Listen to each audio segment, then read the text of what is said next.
Sí, bendiciones, gloria sea al Señor. Pues una vez más, amados hermanos, estamos en la radio Concilio Internacional Ríos de Agua Viva. Vamos a llevar un programa, amén, con el hermano Samuel Isaac Silva desde Colombia. Amén. Gloria sea al Señor. Ese tema a tratar se titula Las leyes de la segunda venida del Señor el Cristo, ¿sí? Del Señor Jesús el Cristo, ¿sí? Me imagino el hermano que va a tomar, ¿cómo volverá Yeshua a la tierra? Amén. Así es. este, Pisará Yeshua la tierra en la segunda venida de nuestro Señor Jesucristo, ¿sí? Vendrá a nosotros, a la tierra, en el reino de Yahweh, ¿sí? Estas y muchas más interrogantes tocará el hermano, ¿sí? Acerca de las leyes de la segunda venida del Señor Jesús, el Cristo. Amén. Gloria sea al Señor. Pues adelante, hermano, haga su presentación. Bendiciones una vez más a la Hermano, radio muchas Concilio gracias. Internacional Ríos de Agua Viva. Muchas Adelante. gracias, hermano Rodrigo. La paz del Señor sea contigo y gracias por invitarme, por estar en tu canal. Y pues sí, todas esas interrogantes que mencionaste, la idea es poder tener una idea un poco más general, más completa sobre ese tema, ¿no? Entonces, en principio, tenemos que saber de que como cristianos ya hemos estado familiarizados durante mucho tiempo con los temas de la segunda venida. Casi todos los maestros de profecía, en casi todas las corrientes del cristianismo, tienen una escuela de interpretación.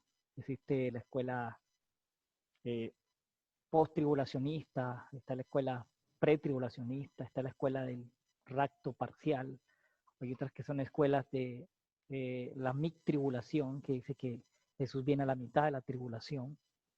Hay otras escuelas preteristas que dicen que Jesús vino en el año 70, etcétera, etcétera.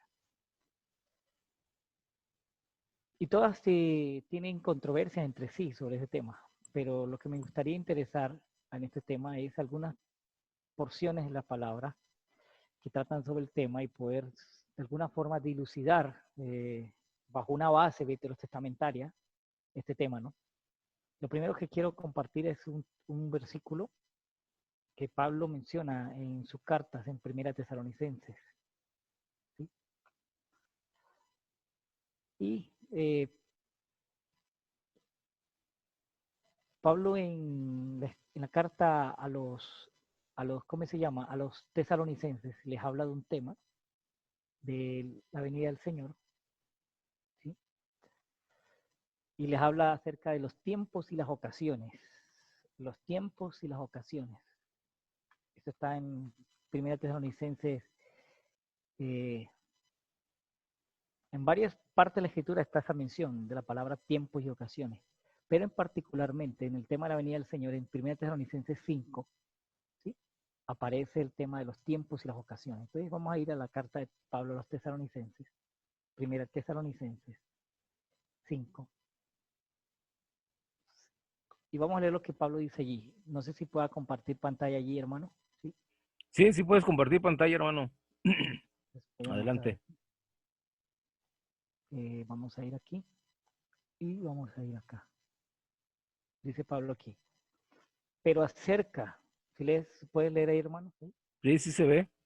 Pero acerca de los tiempos y las ocasiones, hermanos, no tenéis necesidad de que os escriba, porque vosotros sabéis exactamente que el día del Señor viene así como un ladrón por la noche. Cuando digan paz y seguridad, entonces como el dolor a la que está de parto, vendrá sobre ella destrucción repentina y no escaparán de ningún modo. Pero nosotros, hermanos, no estáis en tinieblas, para que aquel día os sorprenda como a ladrón, porque todos nosotros somos hijos de luz y hijos del día, no somos de la noche ni de las tinieblas. Por tanto, no durmamos pues como los demás, sino que veleamos y seamos sobrios. Amén. Porque los que duermen de noche se duermen y los que se emborrachan de noche se emborrachan. Pero nosotros que somos del día, seamos sobrios, vistiéndonos la coraza de fe y amor y como yelmo la esperanza de salvación. porque Dios nos ha destinado para la ira, sino para alcanzar la salvación por medio de nuestro Señor Jesús, el Mesías, quien murió por nosotros, ¿sí? Para que ya sea que estemos despiertos o que durmamos, vivamos juntamente con Él. ¿Sí? Ahora vamos a 2 de Tesalonicenses, capítulo 3. Y vamos a ver. Capítulo 4. Yo leer el contexto, pero vayamos directamente al 4. ¿Sí? 1 de Tesalonicenses 2, ¿no? Dice aquí.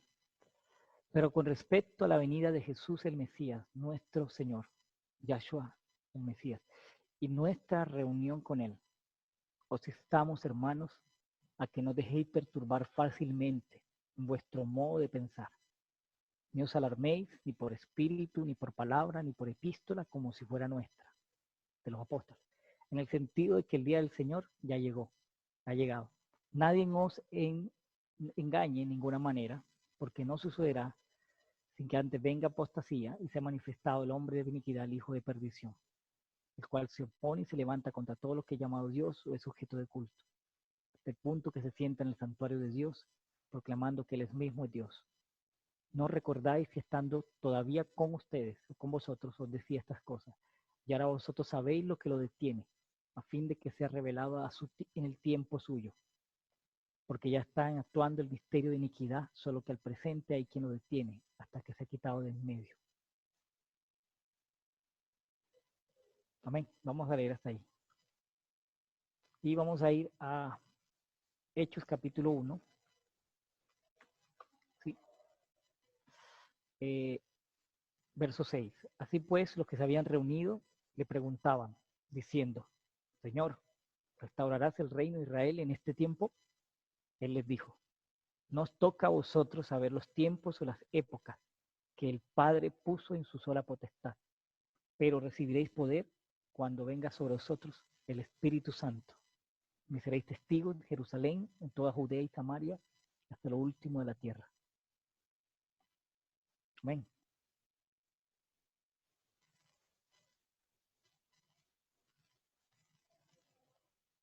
Ya quité ahí. Aló. ¿Sí? Lo paré, ¿no? ¿Aló? Ya se quitó la... No, sigue la pantalla compartida, hermano. Okay. Dele arriba donde dice dejar de compartir pantalla o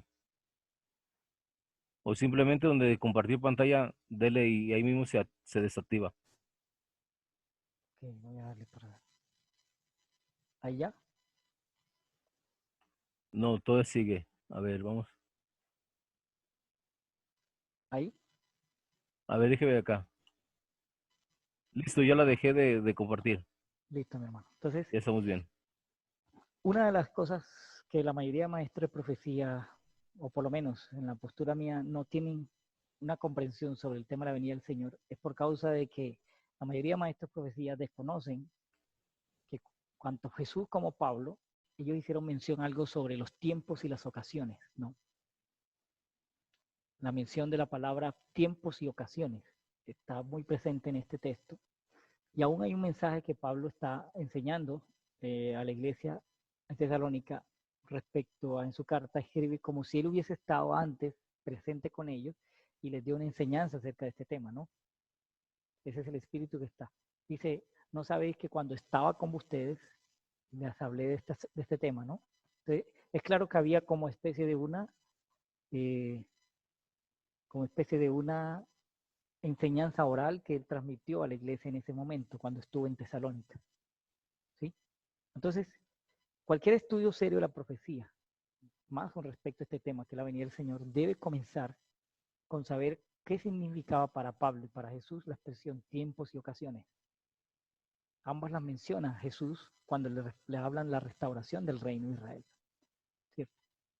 La expresión tiempos y ocasiones en griego está compuesta de dos palabras, cronos, kairos. Esa misma expresión es usada por Jesús y es usada por Pablo en 1 Tesalonicenses, como leíamos ahorita, ¿no? Entonces, tenemos que ir a una base del Antiguo Testamento, a ¿cómo decirte? A unos principios del Antiguo Pacto para entender estas menciones de Pablo de la Escritura en relación a su enseñanza sobre la venida del Señor. Si no tenemos esa comprensión, no vamos a saber muchos asuntos del reino y la restauración del Israel de Dios, ¿sí? La restauración del Israel de Dios según el nuevo pacto, ¿no? Entonces sabemos que Israel dentro del periodo del Antiguo Testamento era considerado la nación de Dios. Pero una vez que ellos rechazaron al Mesías, rechazaron su sacrificio, hubo lo que Pablo llama el desgajamiento de las ramas naturales, ¿cierto? Del buen olivo. Y fueron injertadas otras dentro del olivo. Pero hay sabemos que ese desgajamiento no es total, es parcial hasta cuando los hijos de Israel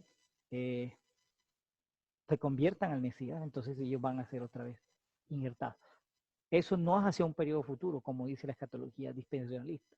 Ya va a haber un día donde todo el país y toda la nación actual del Estado de Israel va a convertirse y todos van a ver al Señor y se conviertan. No. El periodo desde que Pablo enseñó en Romanos capítulo 9, de que Israel iba a ser integrado, es durante el periodo actual de la predicación del Evangelio. ¿Sí? Romanos 11 no enseña, como muchas personas, que todos los judíos van a ser salvos. Eso no lo enseña Romanos. Primero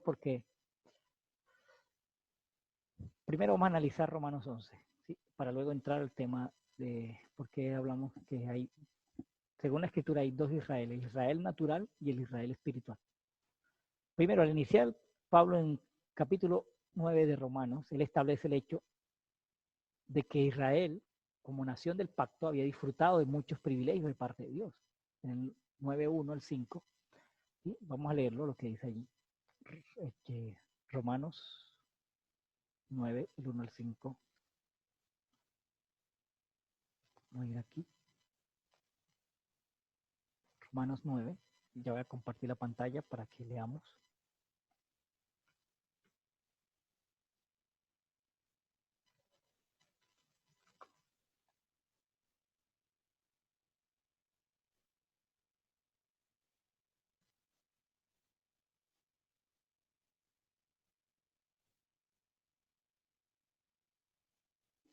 ¿Puedes compartir pantalla, hermano? ¿O ya la puedo hacer yo? Vamos a leer aquí. No, Romanos. compártela ya si se puede, ¿no? Sí, ya. Ahí salió. Digo, Sí, listo. mira Romanos 9:5 dice, digo en verdad en el Mesías y no miento. Mi conciencia testimonio en el Espíritu Santo, que tengo gran tristeza y constante dolor en mi corazón, porque sería yo ser anatema, mismo ser anatema del Mesías por mis hermanos, los que son mis parientes según la carne, quienes son los israelitas, de los cuales son la adopción y la gloria. Vea las condiciones, los privilegios que tiene Israel. La adopción, la gloria. ¿Qué cosa más? Los pactos, la promulgación de la ley, las ordenanzas, de quienes son los patriarcas y de los cuales, según la carne, vino el Mesías, el cual es Dios sobre todas las cosas, bendito por las edades, por los siglos. Amén. ¿Sí? Entonces ahí nos vemos cuenta que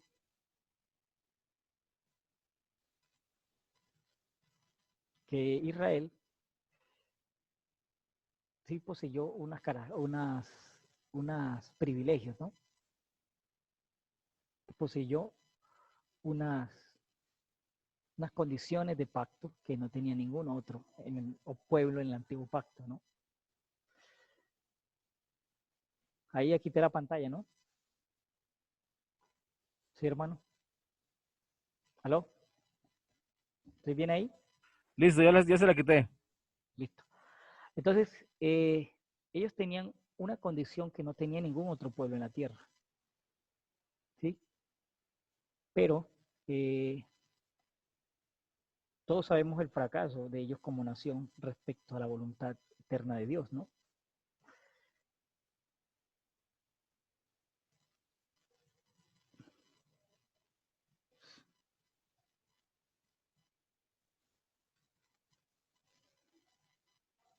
Aló, sí. Todos tenemos el fracaso de ellos como nación respecto a la voluntad de Dios, ¿no? Entonces, Pablo sí está afirmando lo siguiente, pero cuando vamos al verso 3, la pregunta que yo siempre he hecho es cómo que Pablo dice, quisiera yo que se me hicieran, quisiera ayer yo separado de Cristo, ¿sí o no? Dice, desearía yo mismo ser anatema del Mesías, es decir, estar bajo maldición delante de él, del Cristo, o estar bajo separación, ¿cierto? Porque si el mismo yo ser anatema. ¿Qué pasaba en Israel cuando una persona era declarada anatema? Ella tenía que ser separada de la nación, cortada de la nación. En este caso, ser anatema del Mesías significa ser cortado, separado de disfrutar sus beneficios, sus provisiones, sus privilegios en el pacto. Y Pablo desearía en su yo, en su condición en la carne, según la carne, él desearía ser separado del Mesías, anatema, ser considerado anatema del Mesías por sus hermanos, los israelitas, los cuales tenían los privilegios, que eran, ¿cuál? Los, primero, la adopción. Ellos habían sido adoptados como nación. Ellos tenían una gloria, la gloria del pacto dado en el monte Sinaí. Tenían los pactos, tenían la promulgación de la Torá dada en el monte Sinaí. Tenían todas las ordenanzas y todas las promesas. Y también tenían a los patriarcas. Y de esos patriarcas, según Pablo dice, según su descendencia, en la carne vino el Mesías. Lo que interesa de este texto, ¿sí? El texto que me interesa aquí, ¿sí? Es que la expresión que Pablo utiliza allí en Romanos capítulo 9 es que, aunque es cierto que Israel goza de unos privilegios, la pregunta que yo me hago es, ¿cómo es posible que aún hoy tan pocos judíos hayan creído en el Señor y la mayoría permanezcan separados del Mesías? ¿Sí? ¿Es que acaso la promesa de Dios ha fallado? ¿Sí? Lo que Pablo responde de igual forma es no que la palabra de Dios ha fallado, sino que explica algo, es la razón por la que en algunos de la nación no se dio el cumplimiento de la promesa. Y es que no descienden de Israel, no todos los que descienden de Israel son israelitas, no todos los que descienden, ni por ser descendiente de Abraham son todos hijos, sino que dice, en Isaac te será llamada descendencia.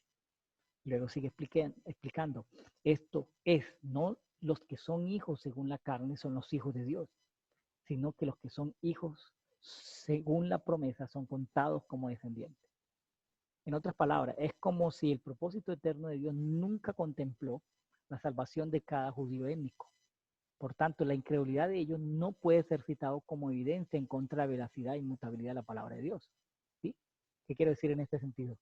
Es que en el propósito eterno de Dios, Él sí previó un pacto especial con Israel, pero si ellos permanecían en el pacto, Dios cumpliría sus promesas, ¿cierto?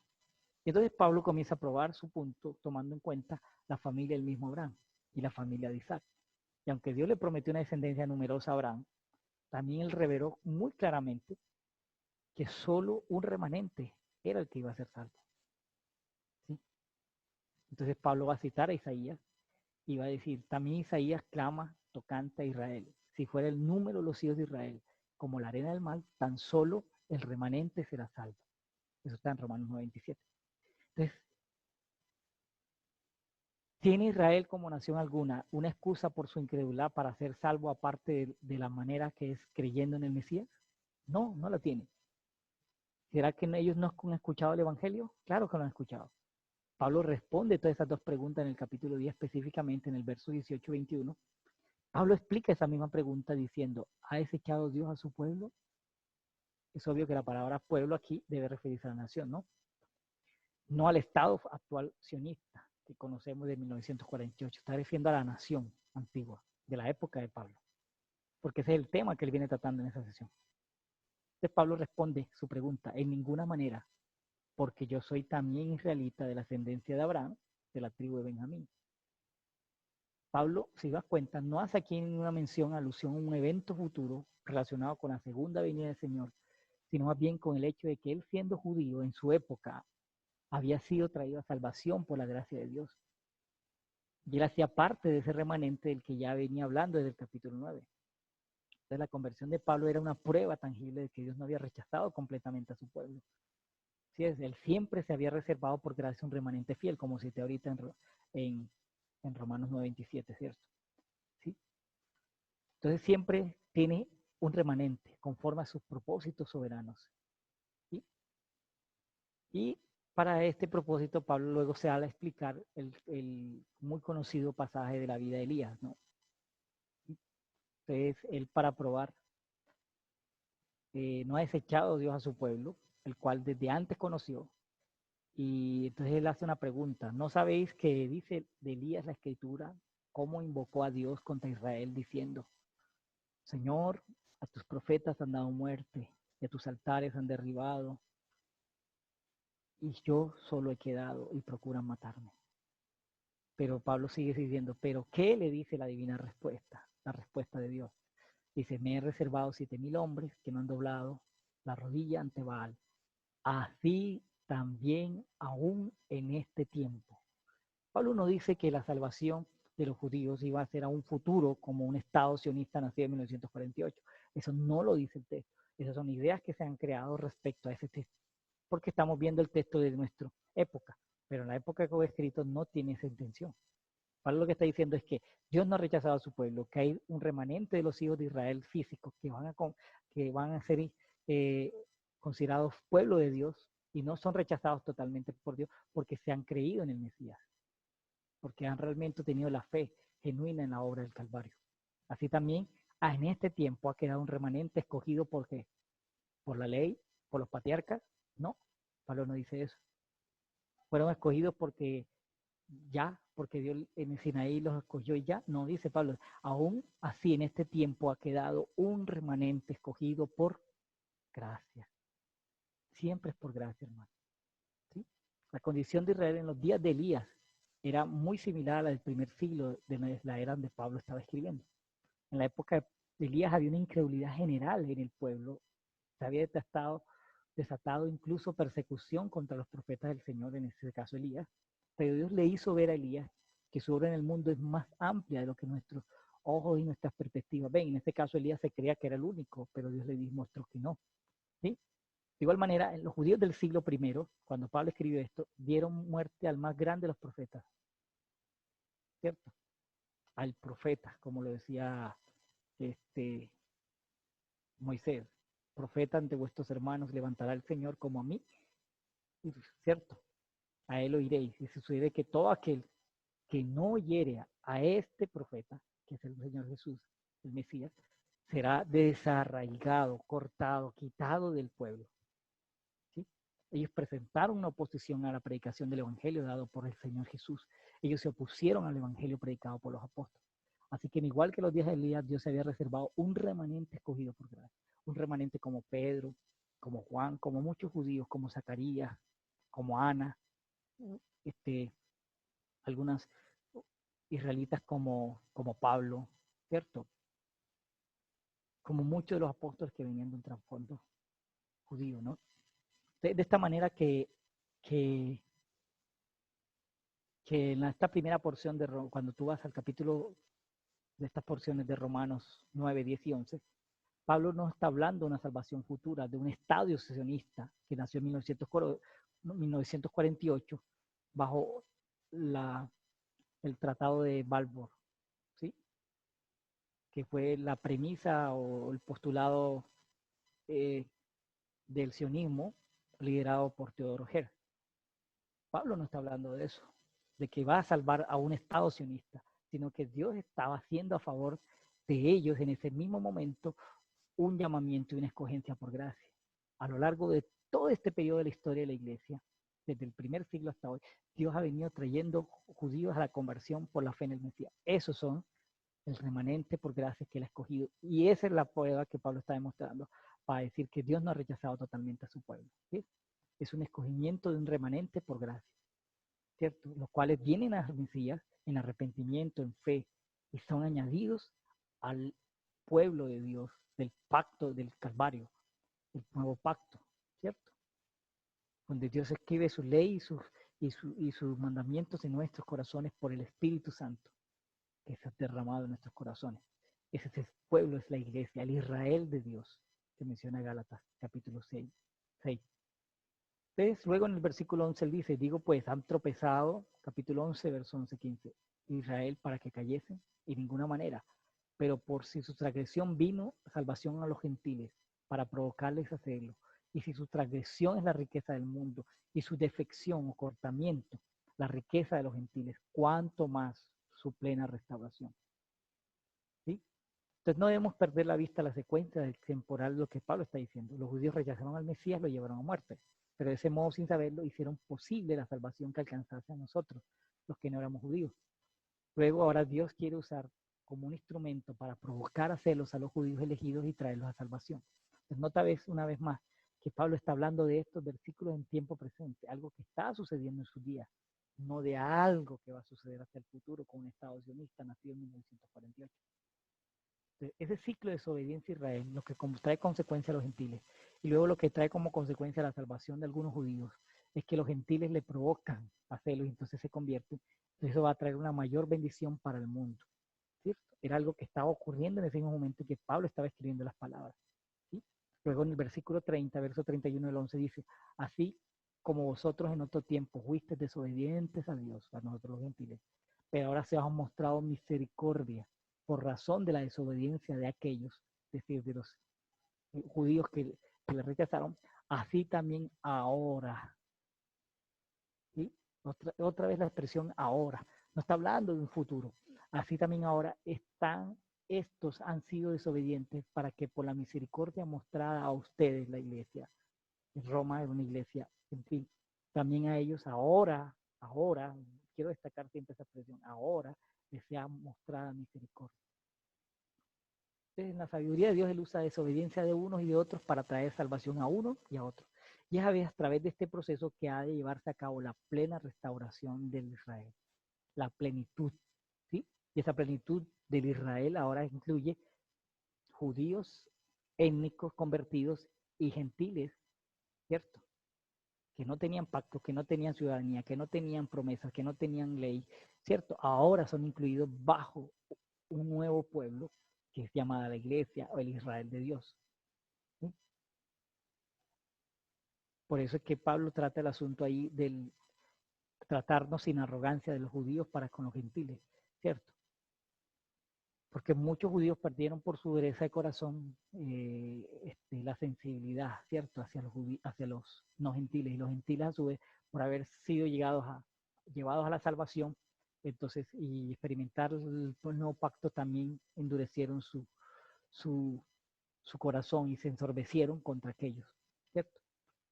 Pablo compara aquí al pueblo de Dios con un olivo, compuesto de ramas naturales, los judíos que han creído en el Señor, y las ramas de un olivo silvestre que ahora han sido injertadas en el buen olivo, los gentiles, nosotros que hemos creído y ahora formamos parte del pueblo de Dios.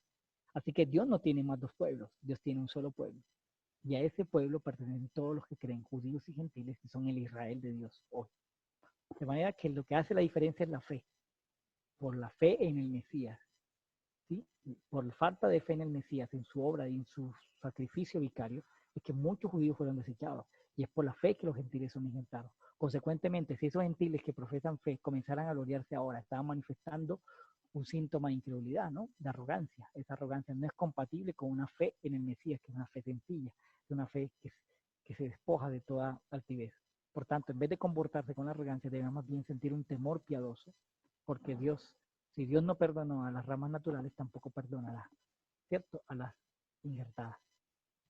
Entonces, de este texto no se enseña que la salvación puede perderse, no, sino que la Biblia claramente habla de la apostasía de personas que dicen ser cristianas, pero después se apartan del Señor.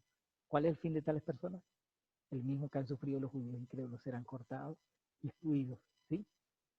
Bueno, entonces, eso para definir qué significa todo Israel es salvo. ¿Sí? De hecho, que aquí indica que todo Israel es salvo. Muchos dicen, no, el Estado sionista en 1948, todos esos que están allí en apostasía, que están contra el Mesías, que dicen que Yeshua está en un estiércol de, de, de caballo, no sé qué cosa, allá en el Hades, en el Seol, en el abismo, ellos no son el Israel que Pablo está considerando en el versículo, ¿sí? Donde dice todo Israel será salvo, ¿no? En el capítulo 9, versículo 1 habla de que, porque no quiero, hermanos, que ignoréis este misterio, que ha acontecido Israel endurecimiento en parte, hasta que haya entrado plenitud de gentiles. El endurecimiento de Israel, dice Pablo, es un endurecimiento parcial, porque no todos los israelitas han sido endurecidos. Ese endurecimiento parcial no significa parcial en un periodo de tiempo, no, significa parcial en relación a un número total. ¿Sí? Es decir, hay un número de judíos incrédulos y otro número de judíos creyentes en el Mesías. Amén. Ahora dice, porque no todos los gentiles, todos los israelitas han sido endurecidos. Así será hasta el fin de los tiempos, hasta que se convierta el último judío que Dios haya escogido para ser parte de este nuevo pueblo. ¿Sí? Entonces ahí será completada. ¿Cierto? El problema es que algunos leen este texto como si Pablo estuviese diciendo el endurecimiento de Israel será solo por un tiempo, pero tan pronto entren en la plenitud de gentiles, es decir, cuando se conviertan todos los gentiles que se van a convertir, entonces el endurecimiento será quitado y todo el estado actual de Israel en sí mismo será salvo. Pero eso no es lo que dice el tema, ¿sí? Eso no es lo que está aquí hablando el tema. El tema que Pablo viene tratando es la salvación de los judíos que se convierten al Señor en este periodo, durante toda la hora de la edad de la iglesia, de la edad actual, ¿sí? De la edad del nuevo pacto, ¿sí? Entonces Pablo está construyendo su predicación, ¿sí? No una salvación nacional de un Estado sionista. ¿Qué es lo que Pablo está diciendo aquí? Que hay un endurecimiento de un número parcial de israelitas y hasta que haya entrado el número parcial de esos israelitas a ellos, entonces, es decir, a lo largo de toda esta edad del nuevo pacto, nunca habrá un endurecimiento total porque Dios siempre ha tenido un remanente escogido. ¿Sí? Hasta que eso no ocurra, ¿sí? Hasta que ocurra el endurecimiento parcial, no total, ¿sí? Entonces, hasta el fin de esta era presente, entonces el endurecimiento del judío seguirá siendo un endurecimiento parcial. La puerta de salvación está abierta para ellos, ¿sí? Para que se convierta el último gentil y que se convierta también el último judío escogido por gracia. ¿Sí? No desde todo en el nuevo pacto es por gracia, la salvación es por gracia. Nosotros no podemos pensar, ¿sí? Que los judíos, por ser simplemente nación étnica y porque en su sangre circula una clase de sangre racial, ellos tienen mejores privilegios respecto al Evangelio. No, ninguno. ¿Sí? Y entonces, puedo resumiendo esto así más o menos. Primero, las promesas del Mesías fueron dadas a Israel. Entonces, el misterio del plan de Dios, Israel rechazó su Mesías, fue cortado de su posición de privilegios divinos, distintivos o privilegiados. Como resultado, la venida del Mesías fue anunciada entre los gentiles. Entonces, las naciones, entonces tuvieron por la fe lo que Israel no pudo encontrar al buscarlo con sus propias fuerzas carnales. Ahora las naciones encontraron las bendiciones del Mesías por medio del Evangelio. Entonces, los individuos judíos ahora, por causa de la conversión de los gentiles, han tenido los privilegios del nuevo pacto, los privilegios en el Mesías, entonces ellos ahora son movidos a celos. Consecuentemente, ellos también se arrepienten, un remanente por gracia, y creen y comparten las promesas hechas a ellos. Y de esta manera, por ese enfático proceso que continuará hasta la final de la edad presente, hasta que venga el Señor, es que todo Israel, escogido por gracia, será salvado. ¿Sí? ¿Qué significa todo Israel? El Israel de los gentiles convertidos al Mesías, que ahora son parte del Israel de Dios. ¿Sí? Porque algunos hermanos dicen que, por ejemplo, hay una enseñanza que dicen que el judaísmo, judíos y iglesia son dos cosas diferentes, que Israel y iglesia son dos cosas diferentes. O también que iglesia nunca se les dijo a los hijos de Israel, y eso es mentira. Tanto a la iglesia, a la antigua asamblea del desierto se le llamó iglesia, eso lo confirma la palabra en el discurso de Esteban. Él le llamó, este es el ángel que estuvo con la iglesia en el desierto, dice literalmente el texto griego. Al antiguo pueblo de Israel sí se le llamó iglesia. Y al nuevo pueblo de Dios en el nuevo pacto, según Gálatas capítulo 6, se le llama también Israel. Entonces, es algo que tenemos que comprender, ¿sí? Entonces, se dan cuenta, es que de este modo es maravilloso, cómo Dios provoca celos a uno con el otro para salvar a unos y a otros, es que de esta forma es que entonces la plenitud de Israel, que incluye gentiles y remanentes de Israel convertidos, entonces que entonces sea la totalidad de la salvación, ¿sí? De el Israel de Dios, ¿sí? Ahora, ¿cuándo será eso? Dice de Romanos 11:26 cuando dice es que cuando Pablo enseña dice, de Sión vendrá el libertador, ¿cierto? Pablo no parece estar aquí hablando de la segunda venida de Cristo, no. La palabra Sión eh, ahí hace referencia al lugar de autoridad y potestad que tiene Cristo, ¿no? Dice, ahí no dice que el libertador vendrá a Sión, no, sino dice que el libertador vendrá de Sión, es decir, desde Sión. Pablo no está hablando, es que cuando el Salvador vino desde Sión, es decir, desde una nación terrenal para traer la salvación al Evangelio, ¿cierto? Incluyendo el remanente, el futuro verbo vendrá, el futuro desde la perspectiva del profeta Isaías, no es del apóstol Pablo. Pablo está diciendo es cómo esa profecía de Isaías se cumplió en su época. Fue a través de la obra que Jesús vino, ¿sí? Hizo ante Dios, hizo provisión para los pecados, hizo provisión, un pacto para tanto judíos como los gentiles, ¿sí? Eso es lo que está diciendo. Entonces, la conclusión del tema de Pablo en Romanos 11 no es la de una conversión masiva de un Estado sionista, sino la forma maravillosa como Dios está llevando a cabo desde el primer siglo hasta el final de esta edad, a lo largo de toda esta edad evangélica, como los judíos y los gentiles son considerados Israel, y son considerados pueblo de Dios, y son considerados hijos, y son incluidos dentro de la promesa del nuevo pacto. ¿Sí? Esto como para como tener como un trasfondo, primero del tema de la, de la venida del Señor. Entonces, cuando Jesús habló de los tiempos y las ocasiones que sucederían para la restauración del reino de Israel, sabemos que hasta en este momento los discípulos no tenían la capacidad para entender estas cosas, ¿sí? El misterio de la iglesia, conocer el misterio de Cristo y la iglesia. Los judíos no tenían la comprensión ahorita.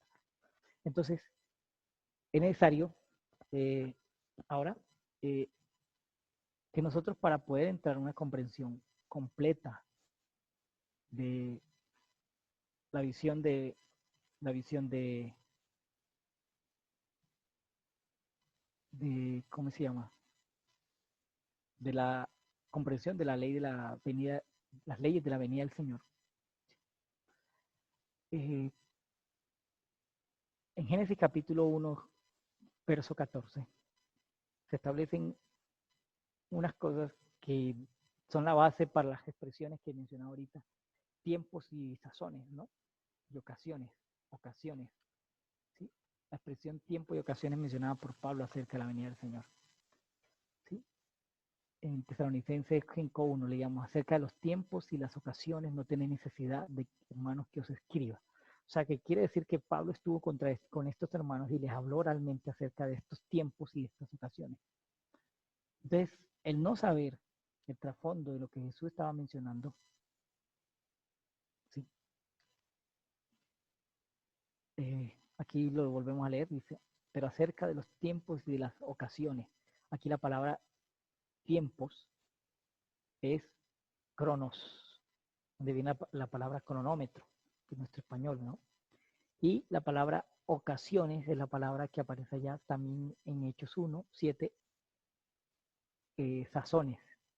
Y la palabra griega es, ¿cuál? Kairos, ¿cierto? Entonces ahí vemos, hay dos palabras eh, para cronos y kairos. Ahora, cuando tú vas al Antiguo Testamento, vas a encontrar que la primera mención de esa palabra en la interlineal griega, Biblia griega, la Septuaginta, el Antiguo Testamento en griego, es en Génesis 1:14. Ahí aparece la expresión. Cuando Dios pone las lumbreras en la expansión de los cielos, dijo luego Dios, Elohim, haya lumbreras en la expansión de los cielos para separar el día de la noche, ¿sí? Y sirvan de señales para las estaciones, para días y para años. ¿Sí? Aquí en la traducción Las Américas, me gusta cómo dice.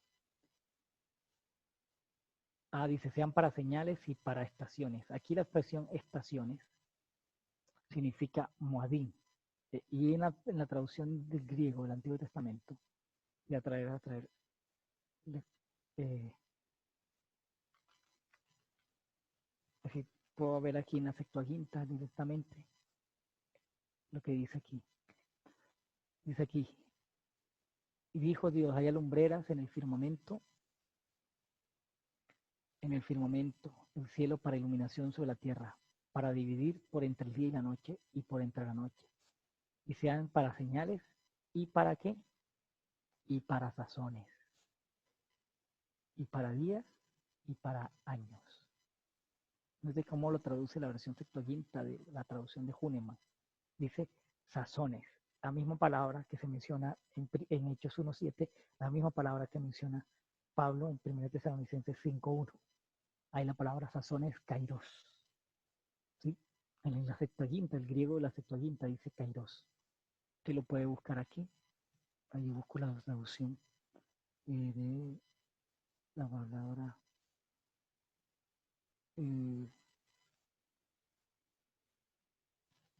Buscar aquí a ver si encuentro la Biblia de la Kadosh. La Kadosh, sí.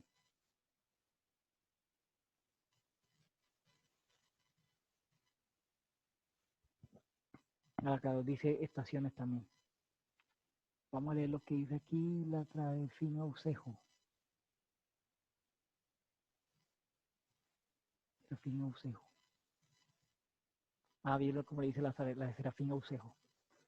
¿Sí logra verme ahí, hermano? La de Serafín Ausejo. Sí, Aló. sí se ve bien. Dice, dijo Dios, haya lumbreras en la bóveda celeste que separan el día y la noche. Señalen ¿las qué? Las festividades. Entonces, lo que quiero decir aquí es que en el griego hay una palabra que y en el hebreo se utilizan de una forma, ¿cómo decirla?, paralela. Es decir, el primer diccionario griego que podemos utilizar para el Antiguo Testamento es la Septuaginta, ¿no? Entonces utilizamos que la palabra sazones, traducida como cronos en Hechos y Hechos 1.7 por Jesús, en mano de Lucas, y escrita por Pablo como kairos, ¿cierto? Kairos, en Hechos 1.7 y 1 Tesalonicenses 5.1, hacen referencia a lo mismo, ¿sí? A la expresión hebrea Moadim, señalada como tiempos señalados, festividades o estaciones de fiesta. Porque tú sabes que las fiestas de Israel están diseñadas bajo dos estaciones, las estaciones de primavera y la estación de otoño. Por eso existen lo que se llaman los dos periodos grandes festivos, son las fiestas de primavera y las fiestas de otoño. Ahí estamos claros, hermano, ¿cierto? ¿Cierto, hermano? ¿Aló? Sí, sí, ¿Sí también, me te escucha? escucho bien. Entonces, casi siempre ningún maestro de profecía, voy a quitar otra vez. Ya quité, ¿puedo quitarla o usted me lo quita? Yo se ¿Cómo? la quito si quiere. Sí, listo. Ahí se quitó. Entonces, casi Listo. siempre los maestros de profecía, cuando van a explicar el tema de la venida del Señor, casi siempre lo hacen con un desconocimiento de las fiestas del Antiguo Testamento. Y cada una, y es importante conocerlas porque el plan de Dios para la salvación, el plan de Dios y todo su programa está esbozado en ese calendario de las fiestas. ¿Sí? Amén. Cuando leemos a Lucas 24, por ejemplo, cuando Jesús se le parece a los discípulos de Maús, dice que él comenzó desde Moisés y por todos los profetas y le explicó lo referente a él, lo que decían de él las escrituras, ¿cierto? Y en Lucas 24, 49, 44, 45, no recuerdo, él también les dijo que estas palabras que él le estaba hablando, las fue las que él les dijo cuando estaba con ellos, que todo lo que estaba escrito en la ley de Moisés, en los profetas y en los salmos debía cumplirse acerca de él. Y entonces dice la escritura que les abrió el entendimiento para que comprendieran la escritura. Muchos cristianos y muchos maestros de profecía y muchos hermanos que se reúnen dentro de las muchas corrientes del cristianismo no tienen la mente abierta a comprender las escrituras porque desconocen la base de lo que está escrito en la ley de Moisés, en los profetas, en los salmos acerca de las profecías de la venida del Señor. ¿Sí? Entonces es claro que Jesús explicó cómo las, las, las, los eventos de su muerte, resurrección, ascensión, envío del Espíritu Santo, todos tenían parte del cumplimiento de las fiestas de las fiestas de primavera. ¿Sí? Las fiestas de primavera componían las primeras fiestas que se cumplieron con la primera venida del Mesías. ¿Sí? Pero para hablar del tema de la segunda venida, además de la fiesta de primavera, estaban las fiestas de otoño. Y esas fiestas de otoño, ¿sí? Tienen que cumplirse para su segunda aparición. Entonces, si los mayoría de creyentes no tienen una comprensión sobre este tema, es muy posible que malinterpreten y bajo conceptos modernos se lean los libros de escatología como Apocalipsis, como las cartas de Pablo que habla sobre la venida o las cartas de Pedro, sin conocer de forma clara ese asunto. ¿Sí? Entonces es necesario que sepamos que las cartas de Pablo traen ¿cómo sería? Una base antiguo testamentaria para explicarla luego a la luz del nuevo pacto. ¿Sí? Entonces, es necesario que nosotros, en ese sentido, pues podamos conocer eh, que, por ejemplo, la fiesta de Pascua cumplió con, con los eventos festivos que correspondían a la Pascua de la época. Por eso es que Pablo va a decir en 1 Corintios 10, nuestra Pascua, que es Cristo, ya ha sido verificada por nosotros. Luego en Hechos capítulo 2, que se produjo un primer día de la semana, ¿cierto?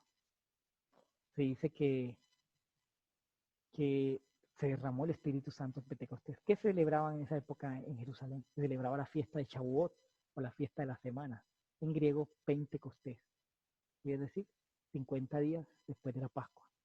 Eso es lo que significa Pentecostés, 50 días después de la Pascua, donde se contaban, ¿sí? Se contaban las semanas, ¿sí? Para que dieran 50 días, y entonces de ese momento se celebraba la entrega que Dios dio en el monte Sinaí de la Torá, de la ley. ¿Sí? Ahora, ¿qué pasa en Hechos 2?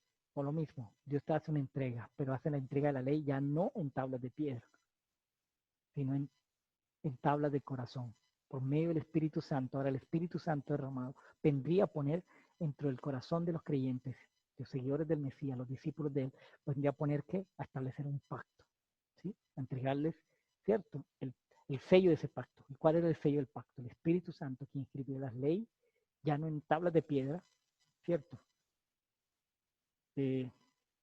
Porque hay una analogía. Cuando Dios escribió las leyes en el monte Sinaí sobre las tablas de piedra, esas tablas de piedra están prefigurando el corazón duro de los hijos de Israel.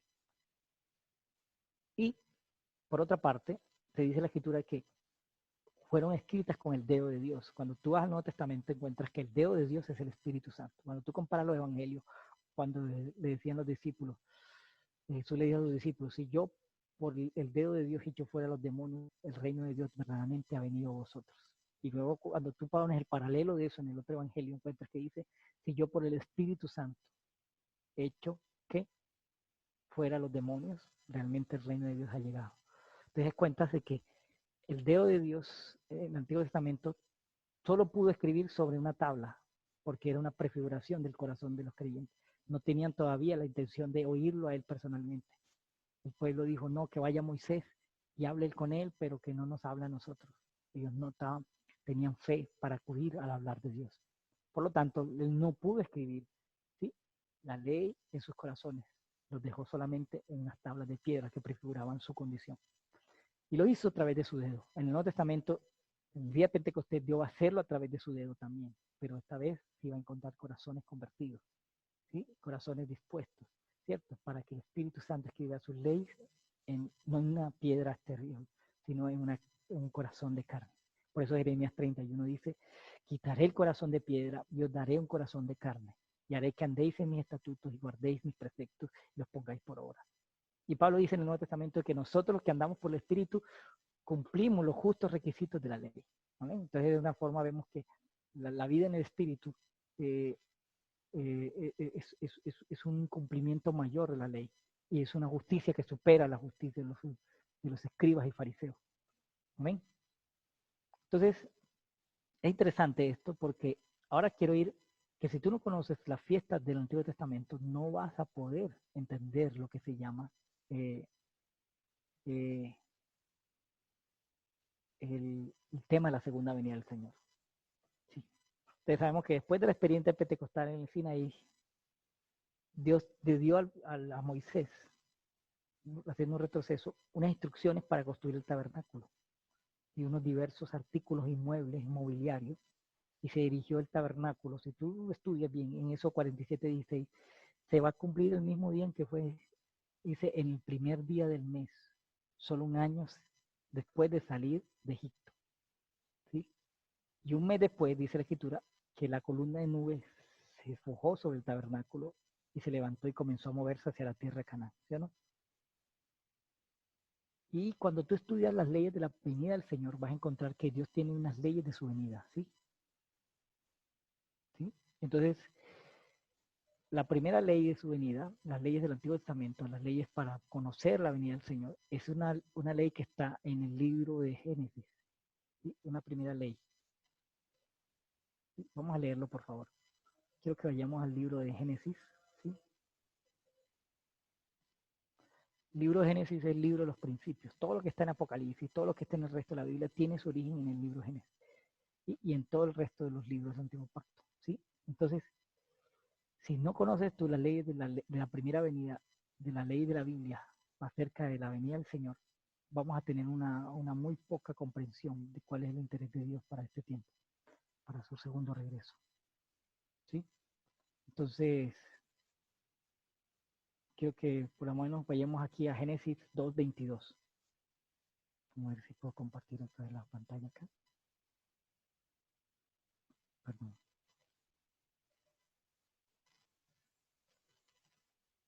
Génesis 2:22. 2:22. Dice aquí.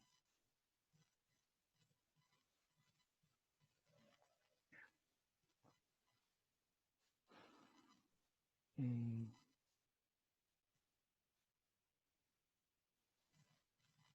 ahí está bien, ¿no? ¿Se ve bien? Dice así. Entonces el Señor Dios, Yahvé Dios, hizo caer sobre el hombre un sopor profundo, y el hombre se durmió, y le quitó una de sus costillas y puso carne en su lugar. Y de la costilla que había quitado del hombre, formó Yahvé Dios una mujer y lo llevó ante el hombre. El hombre exclamó, esta sí es que es hueso de mis huesos y carne de mi carne, y llamará varona, porque el varón ha sido tomado. Entonces sabemos que Adán es un tipo de Cristo. Pablo en el Nuevo Testamento va a decir, Adán es figura del que había de venir. Y por ahí en la segunda carta a los Corintios, Pablo menciona de que la iglesia como Eva podía ser distraída, o sea, que compara a la iglesia como una Eva colectiva, una Eva del nuevo pacto, ¿no? Una Eva del Nuevo Testamento, ¿sí? Del nuevo pacto. Entonces, esta Eva es una Eva corporativa, que es la iglesia, ¿cierto? Entonces, hay un principio aquí sobre el encuentro que va a haber entre la esposa y el Mesías, es decir, entre la mujer y el Mesías. Y es que va a ocurrir este principio que hay aquí en Génesis. Dice, por eso deja el hombre a su padre y a su madre y se unirá a su mujer y vendrán a ser los dos una sola carne. ¿Cuál es el principio aquí? La primera ley de su venida aquí es que el hombre deja a su padre y a su madre y se une a su mujer. ¿Amén? Hay una primera ley de la venida del Señor aquí. Y esta primera ley de la venida del Señor es que, ¿sí? ¿Sí? Lo quitamos, hermano. Ahí fue. Sí. Ahora sí. Sí, le Se escucho, quitó. hermanos. Le quito la pantalla. Sí, ya. Entonces, demos cuenta de que hay una ley aquí. La primera ley bíblica que vemos aquí de la venida del Señor es que el contexto mismo del matrimonio, ¿cierto? De Cristo y la iglesia. Cristo viene a casarse con su novia en su segundo regreso. Es que el hombre deja a su padre y a su madre y se unirá a su mujer. La idea aquí no es que la novia dejará a sus padres para irse al cielo. Eso es lo que postula la enseñanza escatológica de la postura pretribulacionista. o post-tribulacionistas. Dicen que la novia deja la tierra y se va, ¿sí? Y se va a los cielos. Pero aquí la idea no es lo que Pablo está diciendo, no es lo que el texto de Génesis está diciendo como una ley del novio y la novia. No, hay una ley del novio y la novia, y es que el hombre deja a su padre y se une a su mujer. No es que la novia deja a sus padres para ir al cielo, ¿sí? Sino es el varón, quien es Cristo, el Mesías, ¿cierto? Entonces ese principio de la ley del Antiguo Testamento nos muestra cómo Cristo, el Mesías, el Hijo del Padre, sale para venir a la tierra, ¿cierto? En lugar de la novia que deja la tierra para ir. Y eso está en concordancia con la declaración que Pablo da acerca de recibir al Señor. La palabra griega utilizada allí, que vamos a recibir al Señor, ahí la palabra es apentesis, y significa recibir y volver como una escolta, ¿sí? Ahí lo que Pablo lo cita en 1 Tesalonicenses 4:17. Vamos a leerla ahí, 1 Tesalonicenses 4:17. 1 Tesalonicenses 4:17, vamos a leerlo acá, por favor. 1 Tesalonicenses 4, dice así.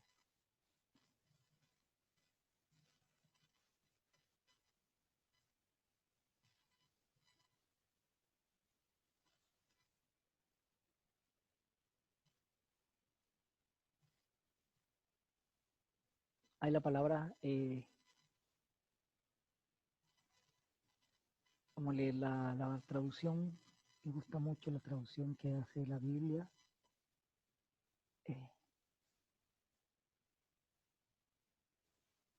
Pablo Bexon, el Nuevo Testamento de Pablo Bexon, verso 17.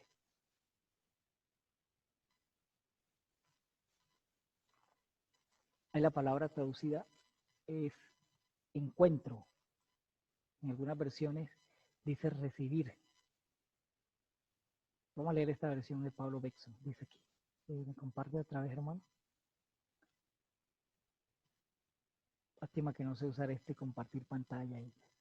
Dice aquí. Por esto decimos en palabras del Señor, que nosotros los vivientes que quedamos para la presencia del Señor, no nos adelantaremos a los que durmieron. Porque el Señor mismo con voz orden dada, con voz de arcángel y con trompeta de Dios descenderá del cielo. Los muertos en el Mesías serán levantados primero. Después nosotros, los vivientes que quedamos al mismo tiempo con ellos, seremos arpasain, el griego, arrebatados, en nubes. No dice en las nubes, dice en nubes el griego. Al encuentro del Señor en el aire. La palabra ahí, el encuentro, es la palabra que quiero destacar aquí. La palabra encuentro o la palabra recibir.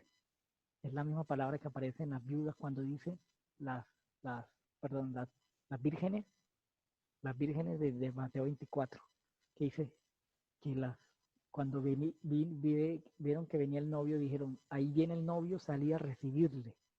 ¿Sí? Esa palabra ahí, encuentro, ya puede quitarla, hermano. ¿Sí? La palabra ahí, encuentro, en el griego, significa, ¿sí?, apentesis. Ahí estamos, ¿no? Aló, hermano, no te dejo. Sí, sí, se escucha y se ve bien. ¿Sí? ¿Ya quitó la pantalla? Sí, Listo. listo. Entonces, esa palabra griega ahí, encuentro del Señor, que utiliza Pablo acerca de la venida del Señor. ¿Cómo nosotros nos encontramos con Él? Es la palabra griega apentesis. Entonces, ahí hay una ley de la primera venida del Señor, que muchos al no conocer el griego y el trasfondo de Pablo es la palabra recibir o encontrar. La palabra griega, vuelvo y digo, es apentesis. Y es la misma que se utiliza eh,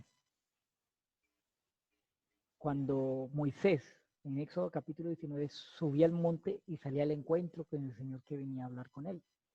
Por ejemplo, en Génesis 19, y dice que todo el monte humeaba porque el Señor Dios había descendido, y el sonido de las bocinas, del chofar, de la trompeta, iba en aumento cuando el Señor descendió en el monte Sinaí. Dice, y llamó a Moisés a la cumbre del monte, y Moisés salió a recibir, o subió ante él. Esta palabra allí, salió a recibirlo, algunas traducciones dicen subió, pero la expresión es clara allí en el hebreo, también es encontrarse en un cierto momento con alguien, ¿cierto? Y escoltarlo. Es claro que el Señor no permanecía siempre en el monte Sinaí. El Señor pues tenía apariciones del Antiguo Testamento en la tierra. Y en ese momento era que Moisés acudía a él y entraba al monte, a la cumbre del monte, y ahí, en medio de una nube espesa, él tenía un encuentro con el Señor. Si tú lees bien el libro de Éxodo, verás que Moisés hizo eh, varios viajes registrados a la montaña, ¿cierto? Eso tiene una explicación, pero ahorita no tengo el tiempo para hablarlo, ¿cierto? Cuando Moisés hizo esos viajes, ¿sí? Te das cuenta que retrata el día de las fiestas del séptimo mes, porque siempre cada descenso del Señor al monte había descendido con sonido de trompeta. Si das cuenta, Moisés subió para al encontrarse con el Señor en la montaña. ¿Sí? Cuando tú lees Éxodo 20, por ejemplo, vas a encontrar que además del sonido de la trompeta, además del descenso del Señor, para Moisés encontrarse aquí mismo en la tierra, no fuera de la tierra, sino en un lugar de cierta altitud, pero no fuera del planeta, ¿cierto? Moisés se encontraba con el Señor y tenía allí, y en el sexto viaje que hace al monte, tú vas a mirar unos tipos y figuras simbólicas de la venida del Señor. Por eso digo, si no conoces el Antiguo Testamento, muy poca interpretación vas a tener de las profecías y las palabras que Jesús dice. En Éxodo 24 dice que Moisés subió al monte y una nube cubrió el monte. Por eso es que Pablo habla de una nube, que Jesús viene en una nube. ¿Sí? Y la mayoría de, de, de intérpretes de la profecía creen que Jesús viene en una nube de vapor, de esas que nosotros vemos para el cielo y donde viene la lluvia. Según lo que entiendo, existen más de 10 tipos de nubes, de estas atmosféricas, ¿no? Están los cirros, están los cúmulos, están los estratocúmulos, están las nimbos, las estratonimbos, etcétera. Hay demasiados, ¿sí? Nubes de esas. Y muchos creyentes tienen la expectativa fantasiosa por toda la escatología que han recibido de sus círculos cristianos, de maestros de profecía que no conocen el Antiguo Testamento y que hablan de las nubes, entonces creen que la expresión nefele allí, en griego, nube, significa lo que normalmente hoy conocemos nosotros como nubes atmosféricas. Pero esto dista totalmente de la interpretación propia de la Biblia.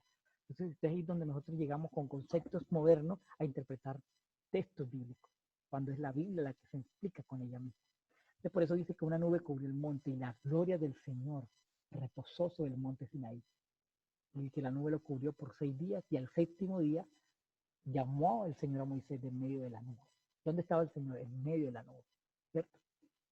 Son cosas que si tú juntas con 1 Tesalonicenses 4:6 dice, porque nosotros seremos los que vivimos, los quedados.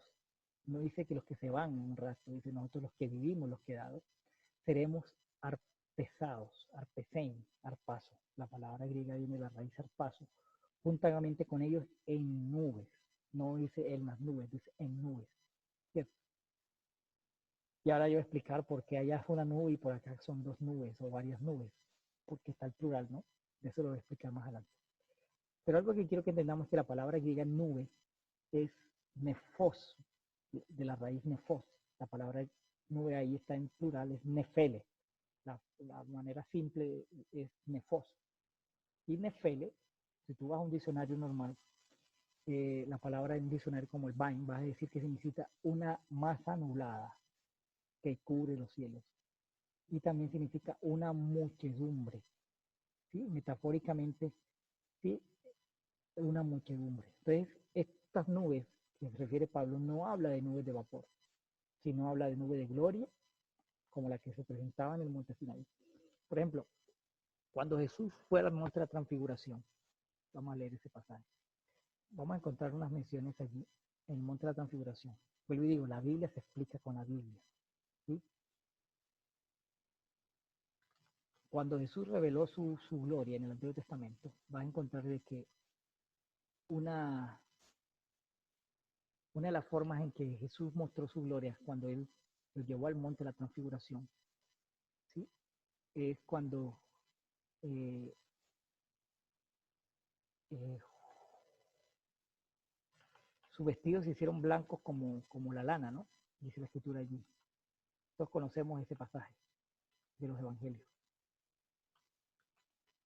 Y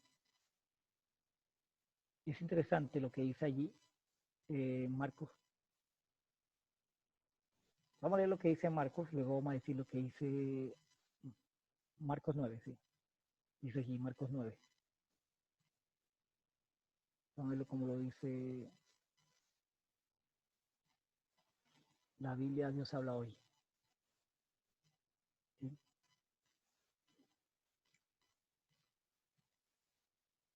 Dice aquí.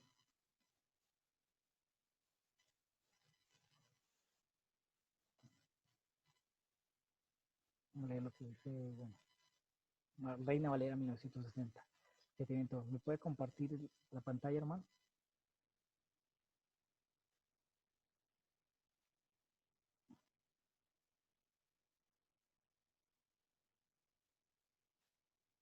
Fue lo que pasó aquí en Marcos 9. 6 días después, Jesús tomó a Pedro, Juan y Jacobo. ¿Estamos bien? ¿Estás leyendo allí? Y a Juan. A Pedro, Jacobo y Juan. Y los llevó aparte solos a un monte alto. ¿A dónde se reunía el Señor con Moisés? En un monte. Y se transfiguró delante de ellos. O sea, que Jesús se hizo, la palabra griega y transfiguró es metamorfos. O sea, cambió su forma. Y sus vestidos se volvieron resplandecientes, muy blancos como la nieve, tanto que ningún lavador en la tierra los puede hacer tan blancos. Y le apareció Elías que hablaba con Jesús. Entonces Pedro dijo a Jesús: Maestro, bueno es para nosotros que estemos aquí y hagamos 3 tabernáculos, 3 enramadas, una para ti, otra para Moisés y otra para Elías.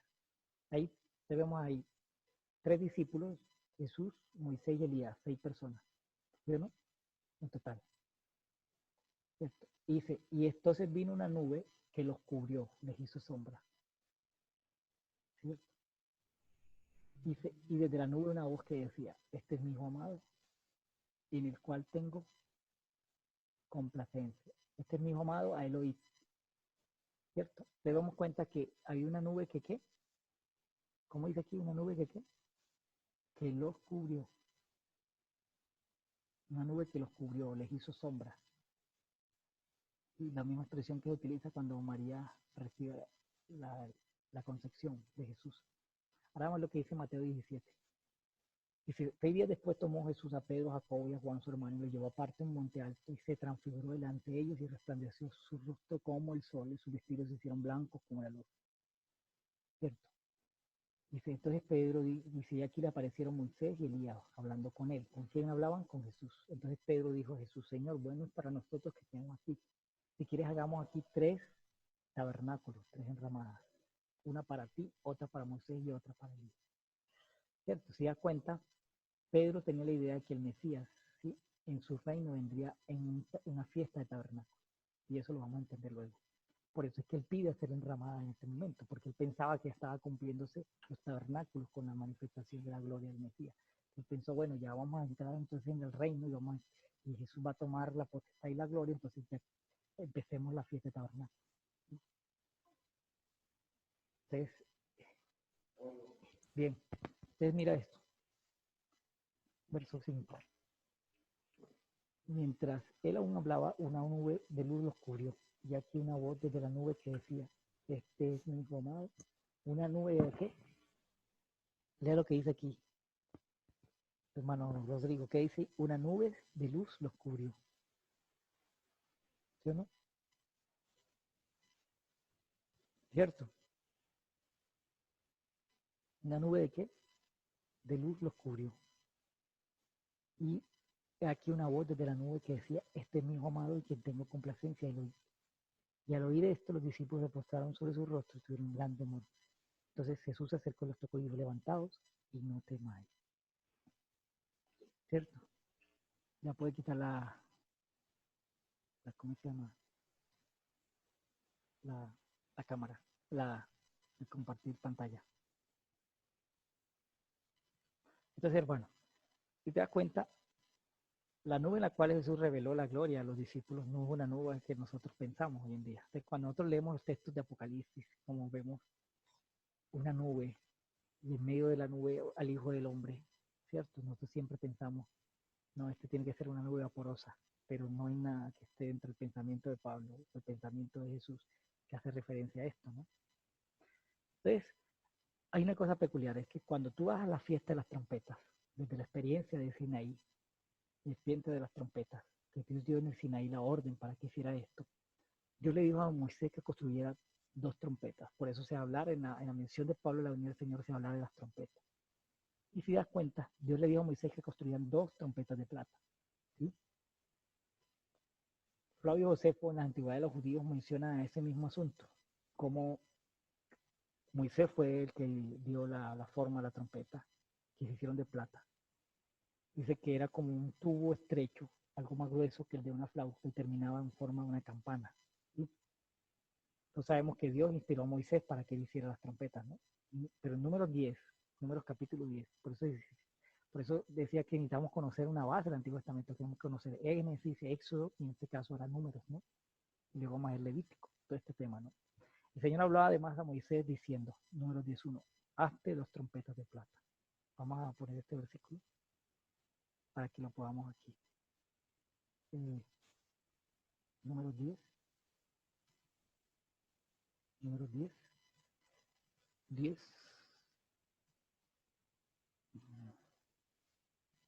Números 10:1. ¿Puedes compartir, hermano? Ya lo hago. A ver. Dice aquí, Yahweh habló a Moisés diciendo, hazte 2 trompetas de plata, de obra de martillo la harás. 2 trompetas de plata. ¿Cuántas trompetas hay? 2. Las cuales te servirán para convocar la congregación y para hacer mover los campamentos. Para hacer convocar la qué? La palabra congregación en el hebreo es Kaal, pero en el griego es eclesía, para que las trompetas de plata eran para convocar la iglesia del antiguo pacto. Y cuando las tocare, toda la Kaal, la eclesía, se reunirá ante la puerta del tabernáculo de reunión, el Mizcán, ¿cierto? Mas cuando tocare solo una, entonces se congregarán ante ti los príncipes, los jefes de los millares de Israel. ¿Sí? Y cuando lo toquéis en tono alarma, entonces moverán los campamentos de los que están acampados al oriente. Cuando toquéis la alarma la segunda vez, entonces moverán los campamentos de los que están acampados al sur. Alarma tocarán para sus partidas, para su salida. Dice, pero para reunir la congregación no tocarás las trompetas con sonido de alarma. Entonces damos cuenta de que las trompetas tenían unas funciones dentro de la convocación, ¿cierto?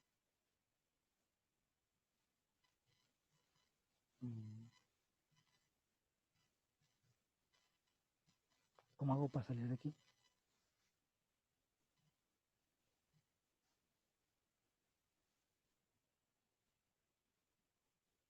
¿Ya puedes quitar la pantalla? Entonces, hermano, si nosotros no tenemos una comprensión de estas cosas, de las trompetas, precisamente las trompetas que Dios mandó a darle a Moisés era para el festejo de la fiesta de las trompetas. ¿Sí? Si nosotros no conocemos de una manera completa la fiesta de las trompetas, ¿sí? En la fiesta de las trompetas se conoce en el círculo del judaísmo como el día del despertar, ¿no? Esto era debido a que el festival de las trompetas caía en el primer día del séptimo mes y eso era una luna nueva.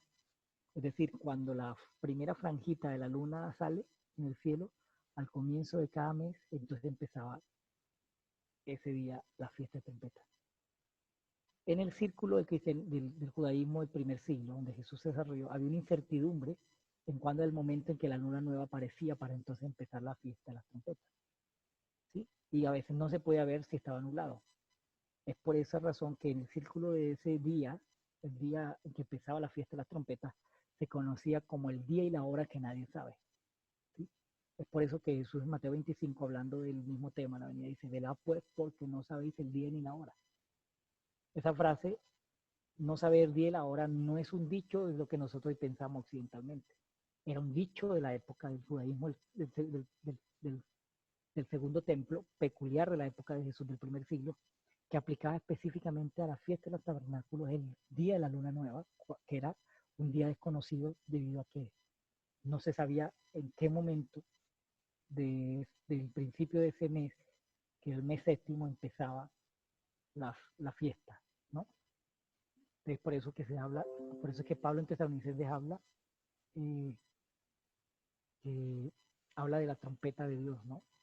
Dice, porque el Señor mismo descenderá del cielo con aclamación, con voz de arcángel y con trompeta de Dios. ¿Cierto? Entonces tenemos que ver el primer evento en el calendario profético en relación a la segunda venida de Cristo. ¿Sí? Es la resurrección de muertos. ¿Cierto? Ahora, ¿cuándo sucederá la resurrección de los muertos? ¿Cierto? En la fiesta de trompetas. ¿Sí? Entonces, si tú no conoces ese calendario y si tú no conoces la base por la cual Pablo está escribiendo todas esas figuras, pues no vas a entender lo que él está explicando. Dice que los muertos en Cristo resucitarán primero cuando se toque, cuando el Señor Jesús descienda del cielo con aclamación, con voz de arcángel, ¿cierto? Y con trompeta de Dios. Entonces, así como vemos que Jesús no fue crucificado en un día diferente a la Pascua, sino que murió en el momento preciso en que tenían que matar los corderos en las fiestas de la primavera, de igual manera Jesús tiene que venir en un momento de las fiestas de otoño. ¿Sí? Entonces, estos patrones, eh, hay una cosa que debemos ver muy bien, es que el ángel tocará la trompeta, es posible que la toque él o Dios la toque. Pues el hecho es que la trompeta da la señalización de una resurrección de los muertos. ¿Sí? Ahora, si leemos el principio de la ley del Deuteronomio, leemos que según lo dicho Moisés, habían dos trompetas de plata. Y cuando el sacerdote tocaba una sola trompeta, solo los jefes del pueblo acudían a congregarse con Dios. Cuando el sacerdote soplaba a las dos trompetas, y obviamente tenía que ser dos sacerdotes, toda la congregación se reunía, toda la iglesia se reunía delante de Dios. Pablo está diciendo que al sonido de la trompeta resucitan en Cristo los muertos en él. Ahora, Juan en capítulo 20 nos dice que hay dos resurrecciones, no solo una. La primera es la resurrección, ¿sí? Y la segunda resurrección. En Apocalipsis 24, el 6, él habla de estas dos resurrecciones cuando dice, ¿sí? Ahora la pregunta es, ¿qué tiene que ver las dos resurrecciones con las dos trompetas o con las trompetas? Mucho, porque si la primera trompeta, que es la trompeta de Dios que menciona Pablo en Tesalonicenses, resucitan los muertos, eso indica que en la primera resurrección no resucitan todos, sino solo los que van, como dice Pablo, Juan en Apocalipsis, los que van a reinar con Cristo 1000 años. Dice, vi tronos y se sentaron sobre ellos y el juicio da a los que habían de ser dados y vi las almas de los decapitados por causa del testimonio de Jesús, por la palabra de Dios y los que no habían adorado a la bestia en su imagen y que no recibieron la marca en su frente ni en su mano y volvieron a la vida, volvieron a resucitar y reinaron con el Cristo por 1000 años. ¿Quiénes son los que resucitan para reinar 1000 años? Los que fueron muertos de mártires por causa del testimonio de Jesús, por la palabra de Dios. Luego dice, los que no habían adorado a la bestia en su imagen y que no recibieron la marca en su frente ni en su potestad. Dice, y vi las almas de los que no habían sido, dice, a los que se les fue dado, ¿sí? Y dice que también son resultados a los que se le da el trono para sentarse sobre ellos y les da para juzgar. Eso dice Apocalipsis. Dice, el resto de los muertos no volvieron a vivir hasta que se cumplieran los 1000 años, se completaran los 1000 años. Esta es la primera resurrección. ¿Cuál? La resurrección de los que van a reinar con Cristo 1000 años. Dice, luego explica en el verso 6, bienaventurado y santo que tiene parte en la primera resurrección. Sobre esto, la segunda muerte no tiene poder, sino que serán sacerdotes de Dios y de Cristo y reinarán con él 1000 años. Entonces, ahora, de una forma clara aquí, se va a cumplir lo que está diciendo la ley de Deuteronomio y Pablo cita en Tesalonicenses 4. Al sonido de una trompeta se levantan los jefes, los vencedores, los que tienen facultad para reinar, los que van a entrar con Cristo a ser sacerdotes de Dios y de Cristo por 1000 años. Aquellos que están en la primera resurrección son convocados por una trompeta, que es la trompeta para los jefes. Y vemos la comprensión. Por eso es que hay dos resurrecciones. ¿Sí? Obviamente esto es una resurrección parcial, porque no todos los hombres y aún no todos los creyentes van a resucitar para reino de 1000 años en ese momento. Aquí Pablo dice que solo son llamados a la vida los que van a reinar con Cristo por 1000 años. Esos son los que se levantan en la primera resurrección. Son los que van a ser sacerdotes de Dios y de Cristo durante lo que se llama el reino milenial. ¿Sí? Solo incluye las cabezas o por decirlo así, los jefes del pueblo. Es decir, aquellos que son llamados a gobernar con él durante la edad de tabernáculos. Es por eso que Pablo habla de la trompeta en singular, que el ángel toca, o posiblemente Dios, y los llama afuera para resurrección de vida. Siempre cumple la profecía de Moisés de la trompeta única que iba a convocar a los jefes del pueblo. Entonces, cuando Pablo habla de la resurrección de los muertos, por lo general habla de la primera resurrección y no la segunda. ¿Sí? Por ejemplo, en 1 Tesalonicenses 4:16, citando lo que leíamos ahorita, dice, los muertos resucitan a la final trompeta. ¿Sí? Pablo identifica a los levantados como los muertos en Cristo, pero no dice que sean todos los muertos, grandes y pequeños. ¿Sí? En otras palabras, la primera resurrección es una resurrección muy limitada, restringida a quienes, a los que van a reinar con Cristo para el reino de Milán. ¿Sí? La segunda es de carácter general, que incluye el resto de los muertos. Esto va a sonar un poco raro porque muchas personas creen que todos los creyentes resucitan en la primera resurrección, y eso no lo dice la Biblia. Apocalipsis 20 no nos dice que todos los creyentes han de ser levantados en la primera resurrección.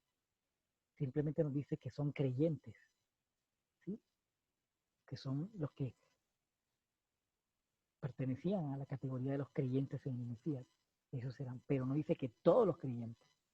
Esto puede parecer extraño, porque la mayoría de cristianos asumen que todos los creyentes se van a levantar al mismo tiempo.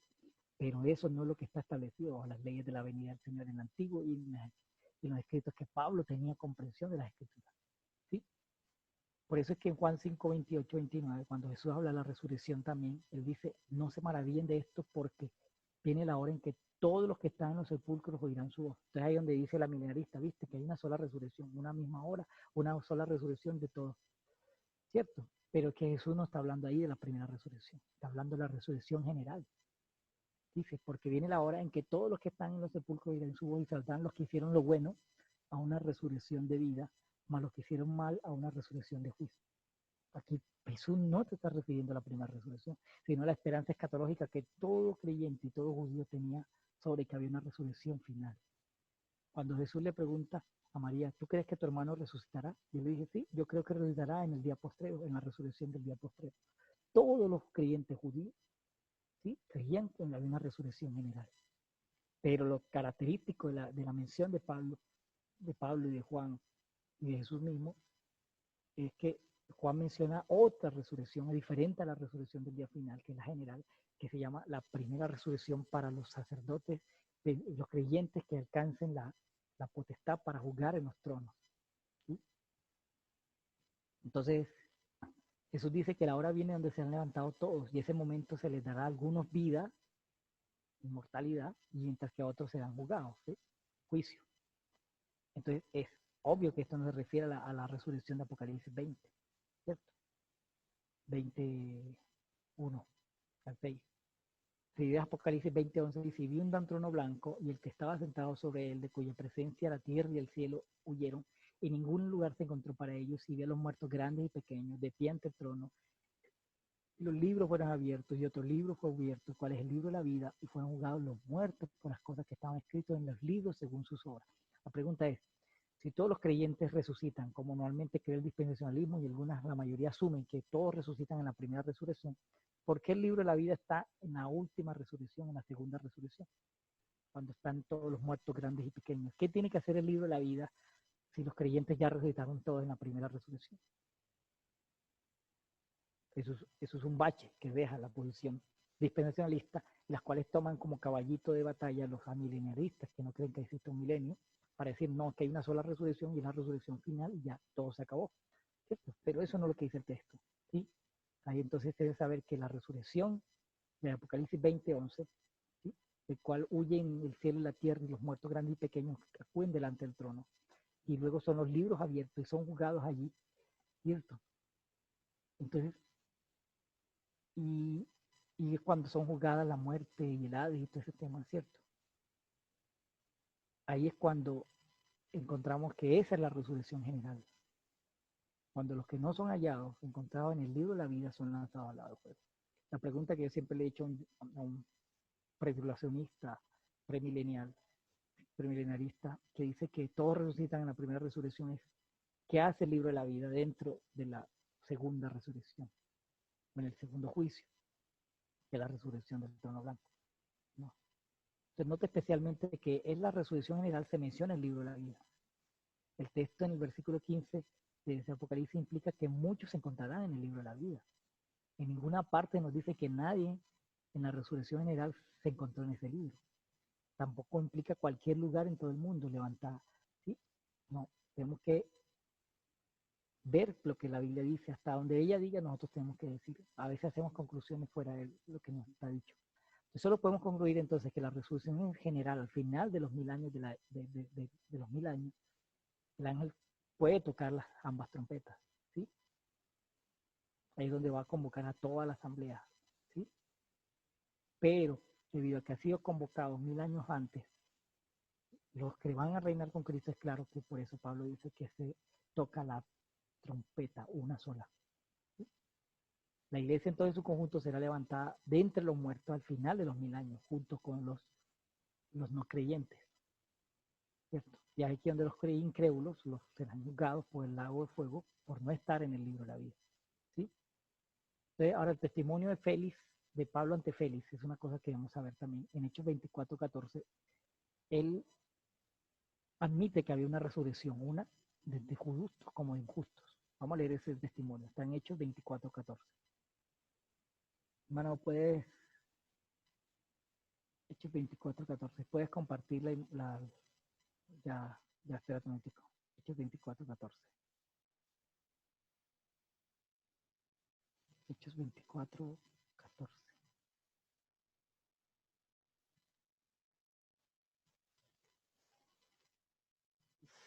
Sé que esto es un poco complejo para muchos, de pronto muchos queden con más dudas, pero el interés es que podamos tener hasta ahorita como que puedas ver que no por causa de que tú digas leer un libro de X o Y persona sobre escatología y él interprete, está correctamente interpretado. Tenemos que dar que la escritura se interpreta a sí misma.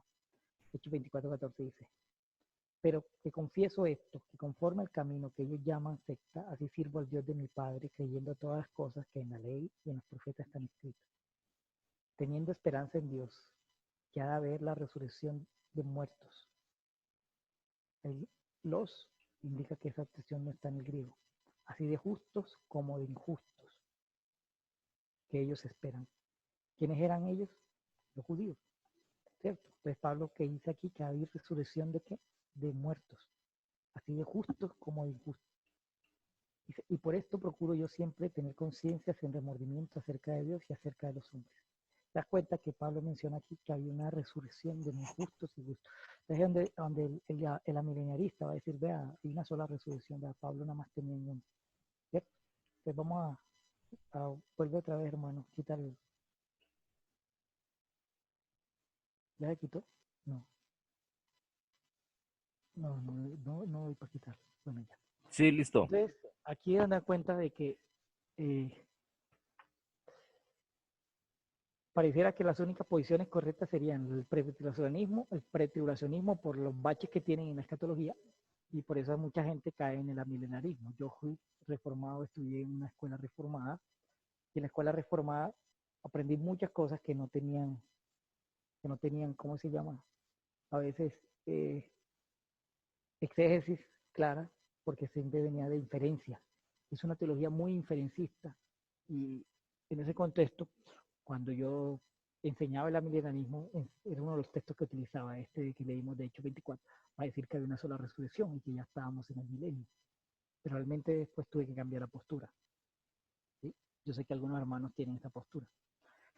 Entonces, respecto al tema de la venida del Señor, damos cuenta de que cómo las leyes de la fiesta de las trompetas se establecen para estas cosas que Pablo menciona, ¿sí?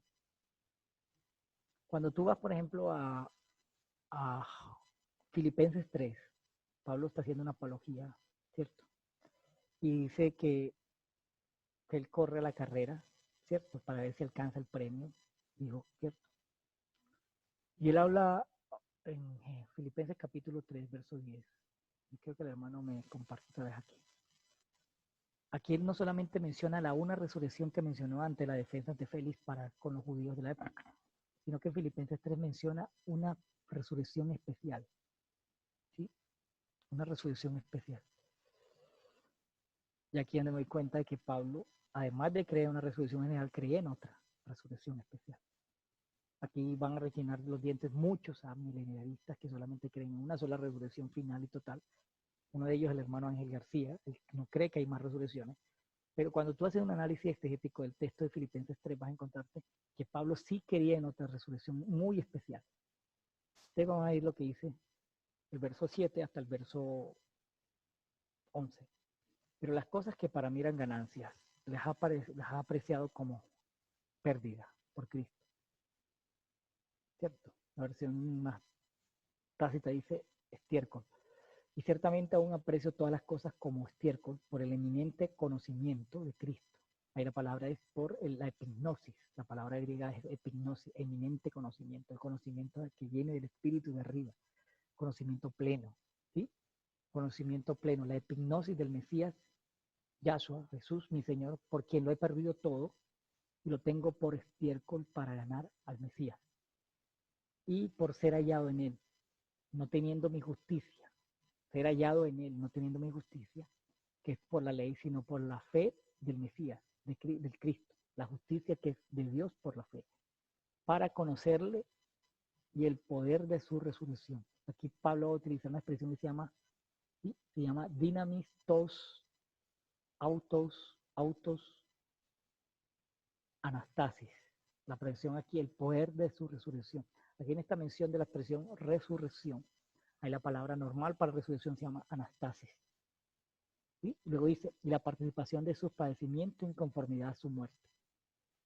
Y aquí en el verso 11, donde hay una expresión en el griego, ¿cierto? Aquí cuando Pablo utilizó la palabra resurrección, normalmente es anastasis. Es la misma que utilizó en Hechos 24:14. Yo creo que hay una anastasis tanto de justos como de injustos. Esa es la resurrección, la anastasis general. Pero cuando llega el verso 11 dice, y si en alguna manera llegase a la resurrección general, a la resurrección de los muertos. Así traduce la Reina Valera. Pero cuando tú vas al interlineal griego, no sé si aquí hay una versión griega del Antiguo Testamento. No sé. No, aquí no la hay. Cuando tú vas al griego, voy a traer el interlineal aquí un momentico. Y vamos a ir a la Biblia.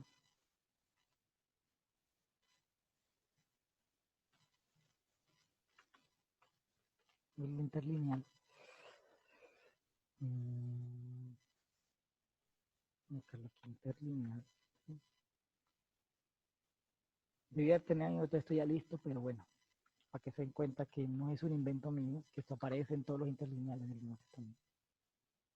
¿Sí? Vamos aquí al interlineal Bible Tool, ¿sí? Bible Tool.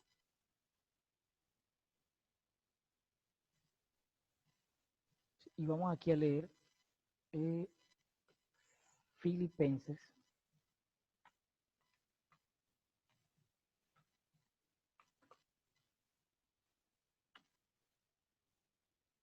3:10.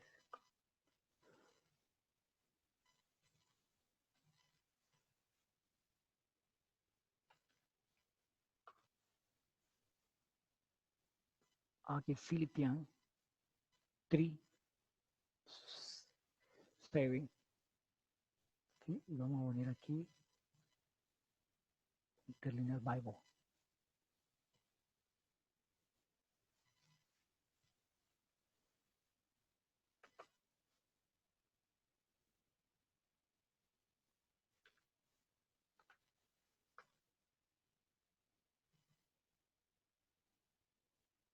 ¿Sí? Vamos a ver aquí. Philippians 3:10. Y vamos a poner aquí el interlineal griego. This quick. 3:11, ¿verdad? El 3:11 del verso.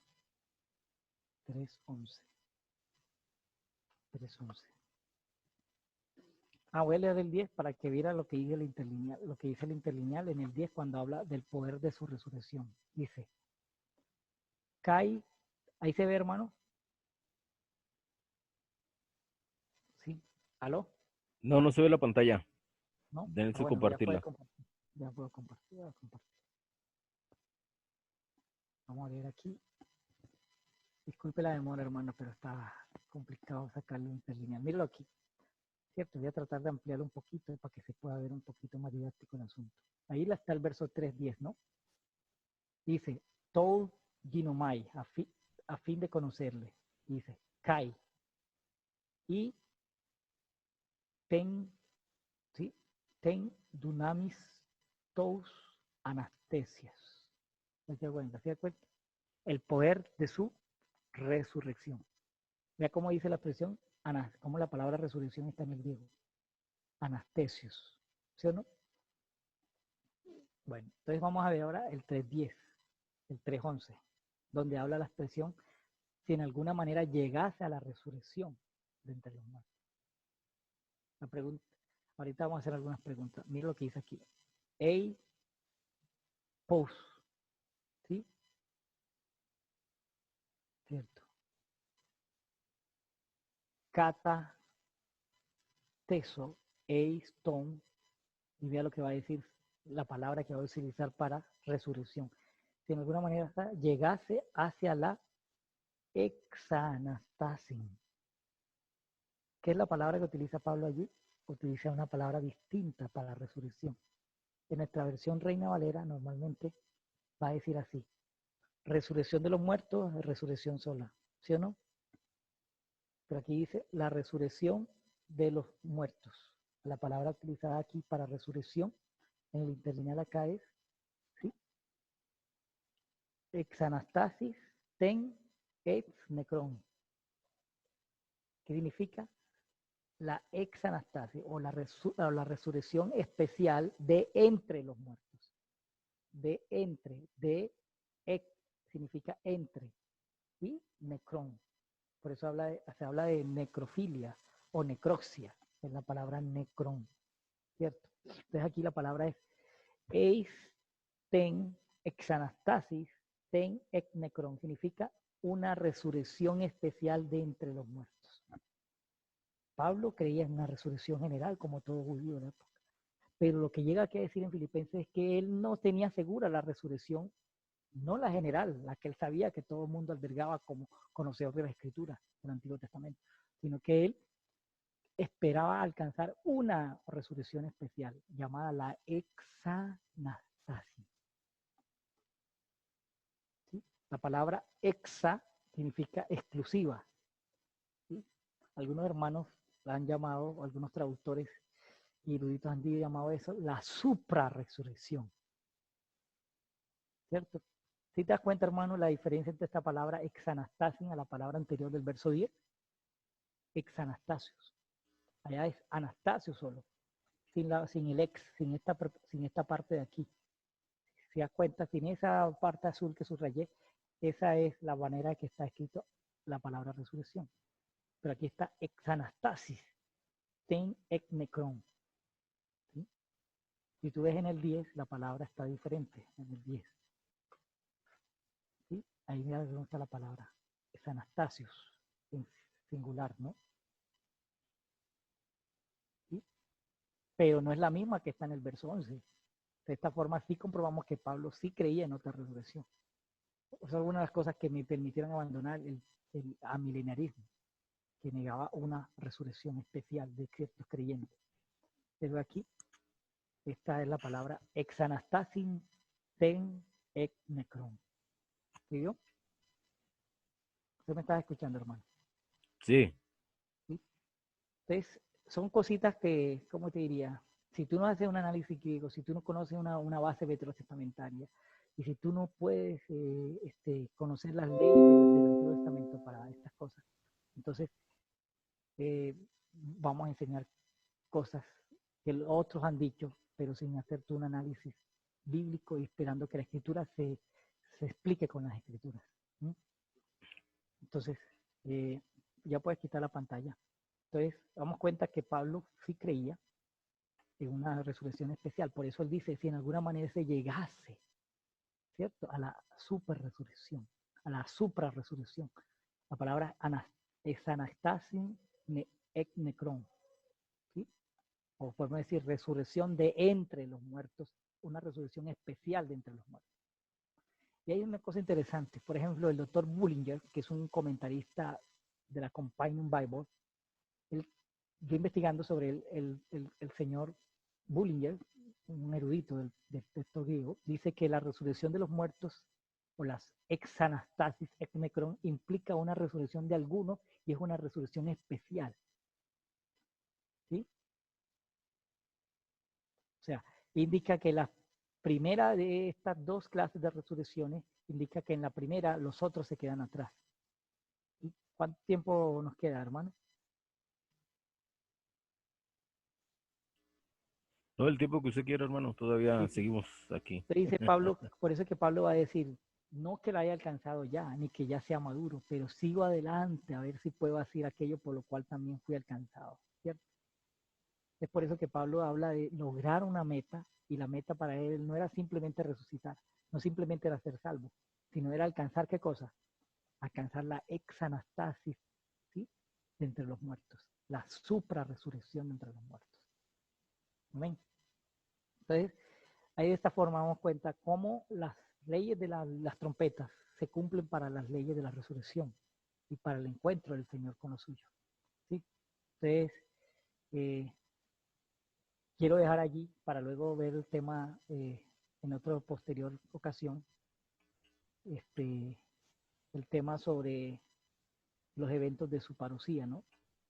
Lo que es su presencia, lo que es su advenimiento, lo que es ampliar un poco el tema de las nubes y ampliar un poco el tema del recibimiento del Señor en el aire. Eso también tiene explicación bajo la misma escritura y no bajo nuestras propias ideas que tenemos sobre las nubes o sobre el aire o sobre las trompetas y todo este tema, ¿no? Todo en una base del Antiguo Testamento y todo cumpliendo el programa de Dios que Dios dio en los muadines, en los cronos, en las fiestas, en las solemnes convocaciones del Antiguo Testamento. Entonces, no sé, hermano, si tienes alguna pregunta o sí, o si tienes también algún comentario que dar. Amén. Hay muchos, hermano. No, todo bien. Usted sabe que dentro del judaísmo, no creyentes en el Señor Jesucristo, ellos niegan que haya una segunda venida del Mesías. Ajá. Ellos están esperando la primer venida del Mesías. Y por eso muchos niegan el nuevo pacto o el segundo pacto, perdón, o el Nuevo Testamento, porque implica que Jesucristo vino como el Mesías, murió, resucitó, ascendió al cielo, según Hechos de los Apóstoles capítulo 1, Sí. y dice la palabra de Dios, como usted dice en el texto, que así como subió, así Él vendrá. Sí. Entonces, tomando el tema, como usted dice, acerca de la venida de las nubes, hay muchos que también no creen en eso, sí, porque la palabra de Dios dice que así como subió, así Él vendrá en el monte de los olivos. Sí. Creo que es Ezequiel capítulo 14, no sé si estoy de acuerdo ahorita, estamos muy bien, donde dice que en la segunda venida de Jesucristo vendrá al monte de los olivos, el Sí. cual se partirá en Entonces, dos. Eso es un tema muy interesante, es lo que va a tratar usted una segunda sección, sí. en un segundo tema, amén, gloria sea al Señor, ¿sí? Entonces, el tema es la venida del Mashiach. Esto es una sola manifestación de Jesucristo, el Mesías, pero no hay ningún judío que practicante o observante de la Torah que no tenga en mente la venida del Mesías. Todos, y más ahorita en esos tiempos en los cuales se ha mostrado, después de rumores de guerras, temblores, ahora la epidemia, sí, que todo judío espera la venida del Mesías. Sí, ya está el tercer templo, Hay varias cosas ya preparados para la segunda venida del Mesías para nosotros que creemos en Jesucristo, pero para ellos sería el primer regreso del Mesías, ¿sí? Así como el judaísmo espera la venida del Mesías, dentro del judaísmo nazareno mesiánico y dentro del cristianismo nosotros hablamos y esperamos la segunda venida del Mesías, ¿sí? La Sí, manifestación gloriosa de Jesucristo, el Mesías. amén. Dentro de las ramas de la unicidad, ellos están como los judíos, ¿sí? Sí, A diferencia de que no hay ningún judío que espere la venida del mismo del Padre Padre. Ujú. manifestado en carne. Sí, Sí, no, no hay. Todo judío cree que el Mesías viene bajo la autoridad del Padre, en representación o en imagen, como dice Colosenses capítulo 1, versículo 15, que él es la imagen del Dios invisible, así como lo dice este Felipe en Juan 14, muéstranos al Padre, y dice Jesucristo, tanto tiempo que estoy con vosotros y no me has conocido, Felipe, el que me ve a mí ve al Padre. ¿Por qué? Porque el Padre tiene una imagen representativa y todos sabemos que en la tradición judía, todo aquel que viene en el nombre del Padre representa al que lo envía. Sí, por eso Jesucristo es la imagen o es la representación exacta del Padre, representa la autoridad. Por eso al ver a Jesucristo es ver al Padre en autoridad. amén. Todo esto son partes también de un estudio escatológico que muchas veces el cristiano, hermano, no se profundiza tanto en la escatología. Sí, porque implica la segunda venida de Cristo, dice, nosotros como cristianos decimos, sí, ven, Señor Jesús, sí, Maranata, Jesucristo viene, ven, Señor Jesús, todos esperamos la gloriosa venida de nuestro Señor Jesucristo. Pero dentro de la gloriosa venida de nuestro Señor Jesucristo, ¿qué tanto implica? Sí, Dice Mateo 24 que haciendo una pregunta a los apóstoles, ¿qué será de tu venida y cuáles son las señales de tu venida? ¿Sí? Entonces, si nosotros decimos, ven Señor Jesús, y el Señor Jesús va a cortar los tiempos a causa de los escogidos, o sea, a causa de aquellos que dicen, ven Señor Jesús, por, por las tribulaciones y angustias, el crujir de dientes que hay en la tierra, el clamor de la muerte, que es miedo, terror, tantas incertidumbres que hay, ¿sí? Es pérdida de fe, desaliento, sí, ¿sí? Porque hay muchos hermanos que a pesar de conocer la palabra del Señor, no conocen realmente en qué manera va a llegar el Señor Jesucristo al clamor del pueblo cristiano. Y hoy es un momento en el cual tenemos que clamarle al Señor, no tener miedo, no tener miedo. ¿Por qué? Porque esa es la esperanza para nosotros. Esa es la esperanza para nosotros, la primera resurrección de los escogidos, como decía el hermano. amén. ¿Sí? Dignos son aquellos, dice la palabra de Dios, de la Supra- primera resurrección. ¿Por qué? Porque reinaremos con Cristo 1000 años. O sea, seremos reyes y sacerdotes amén. conforme Supra- a la palabra del Señor. la supra resurrección. Amén. Sí, Ese es algo tremendo todo esto. Pero todo eso tiene que pasar, hermano. Todo eso tiene que acontecer. Lo que estamos viviendo hoy en día, yo me imagino que no es eh, ni la cuarta parte o ni la mitad de lo que se Yo, espera. yo iba a tocar unos aspectos de la venida del Señor ¿cómo se llama?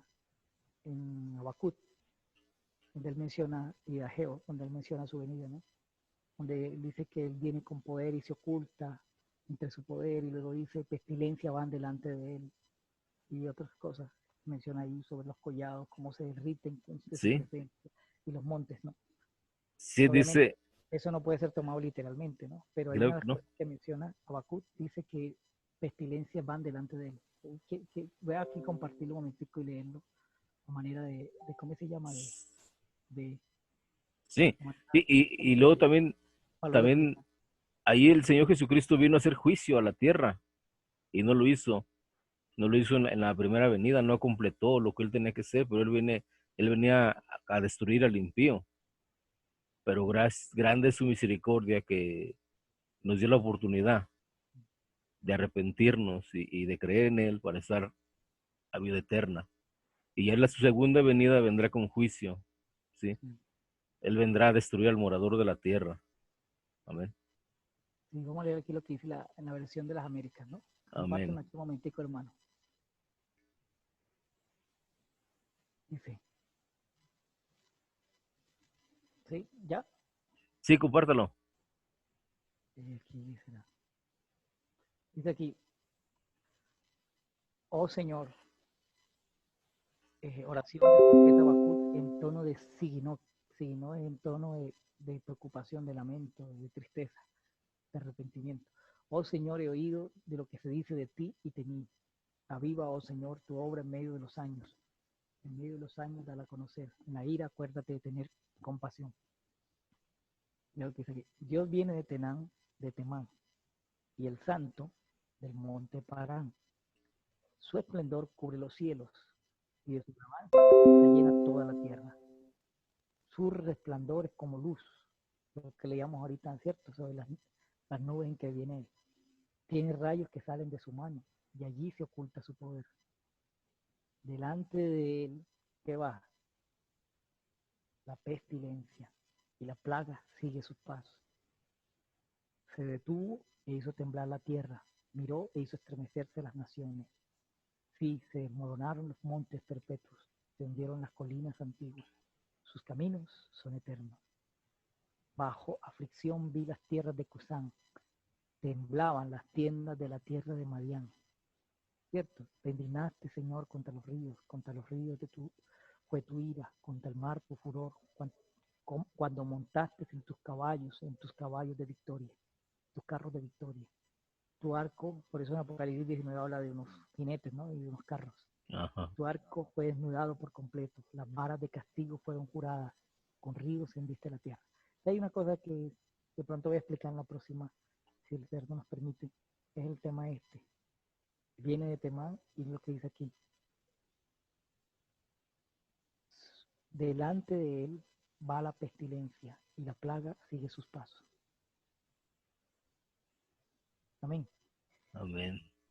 Señor nos socorre, hermano. Estamos en tiempos trascendentales y es bueno que el pueblo de Dios conozca estas cosas, que no, ya se puede quitar, hermano. Que el pueblo de Dios conozca estas cosas, que el pueblo de Dios no se quede en la periferia, simplemente recitando lo que otros dicen, sino que realmente hay una revelación del Espíritu en la Escritura de las cosas que están aconteciendo y las cosas que deben ser conocidas de la manera correcta, Amén. para no tener esperanzas falsas. Amén. Y para no caer en temor. O sea, se tiene que cumplir. El Señor puede cambiar los tiempos y las sazones, claro que sí. El pueblo de Dios puede clamar, puede orar y el Señor puede tener en su inmensa misericordia cambiar sus tiempos, claro que sí.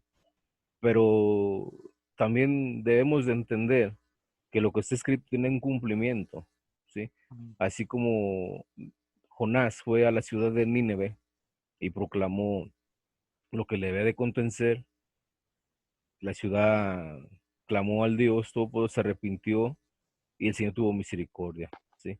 Amén. También aquella vez que vino el ángel y estaba destruyendo al ser humano, el Señor también tuvo misericordia y le dijo, para, deja de seguir matando, amén. El Señor tiene misericordia, pero también nosotros tenemos que tener la sabiduría en qué tiempos estamos. Amén. Y todo esto, claro que es angustia, clamor y angustia, principio de dolor, claro, porque hemos estado mirando por diferentes medios de redes sociales que ha habido muchas muertes, mucha gente muriendo, mucho clamor, mucho terror. Aún todavía acá en el Estado de México, que se detectó la pandemia, hay temor, hay mucha gente que está aterrada, ¿sí? En todo eso. Y que el Señor tenga misericordia de su pueblo. Amén. Que el Señor tenga misericordia de nosotros y más en estos tiempos, porque nosotros estamos clamando, ven Señor Jesús, y al apresurar el clamor de su venida, pues apresuramos también los acontecimientos y recortamos el tiempo del sufrimiento. Amén. Dice, por causa de los escogidos. ¿Sí? ¿Por qué? Para que ya no tengan más tribulaciones y angustias, ni dolor. ¿Sí? Porque ahorita Amén. es un dolor en diferentes estados, en diferentes ciudades. Está el clamor, ahorita está pasando el espíritu de muerte.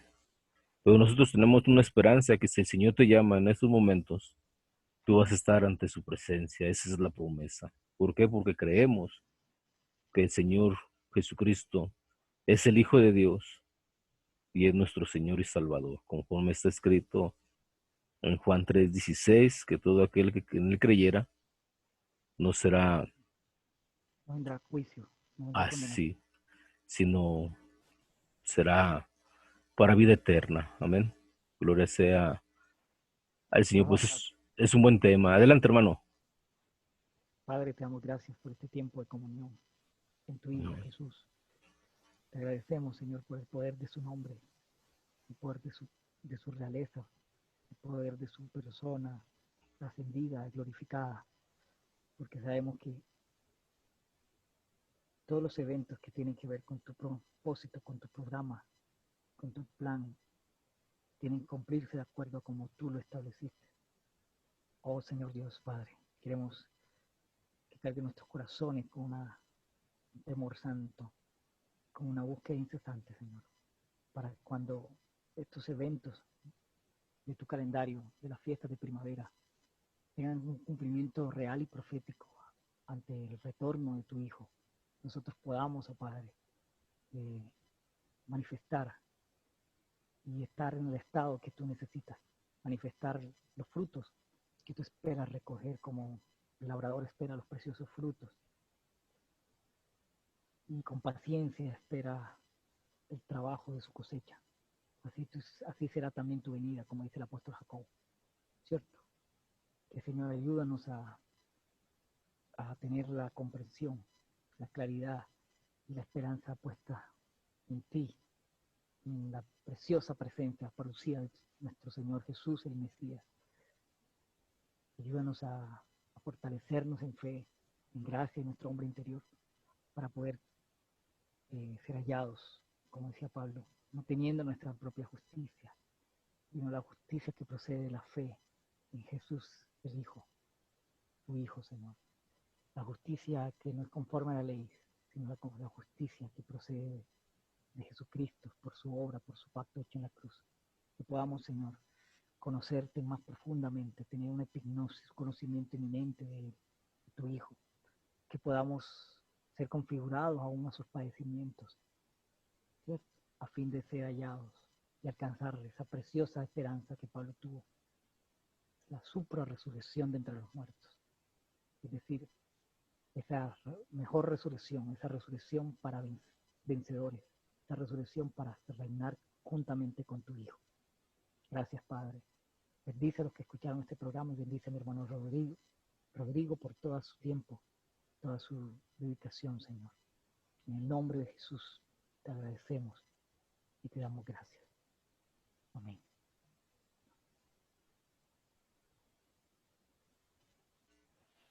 Amén, amén, amén. Y sí, dice tu bendita palabra, ven, Señor Jesús. Maranata. Amén. Maranata. Maranata, Cristo, nuestro Señor viene. Amén.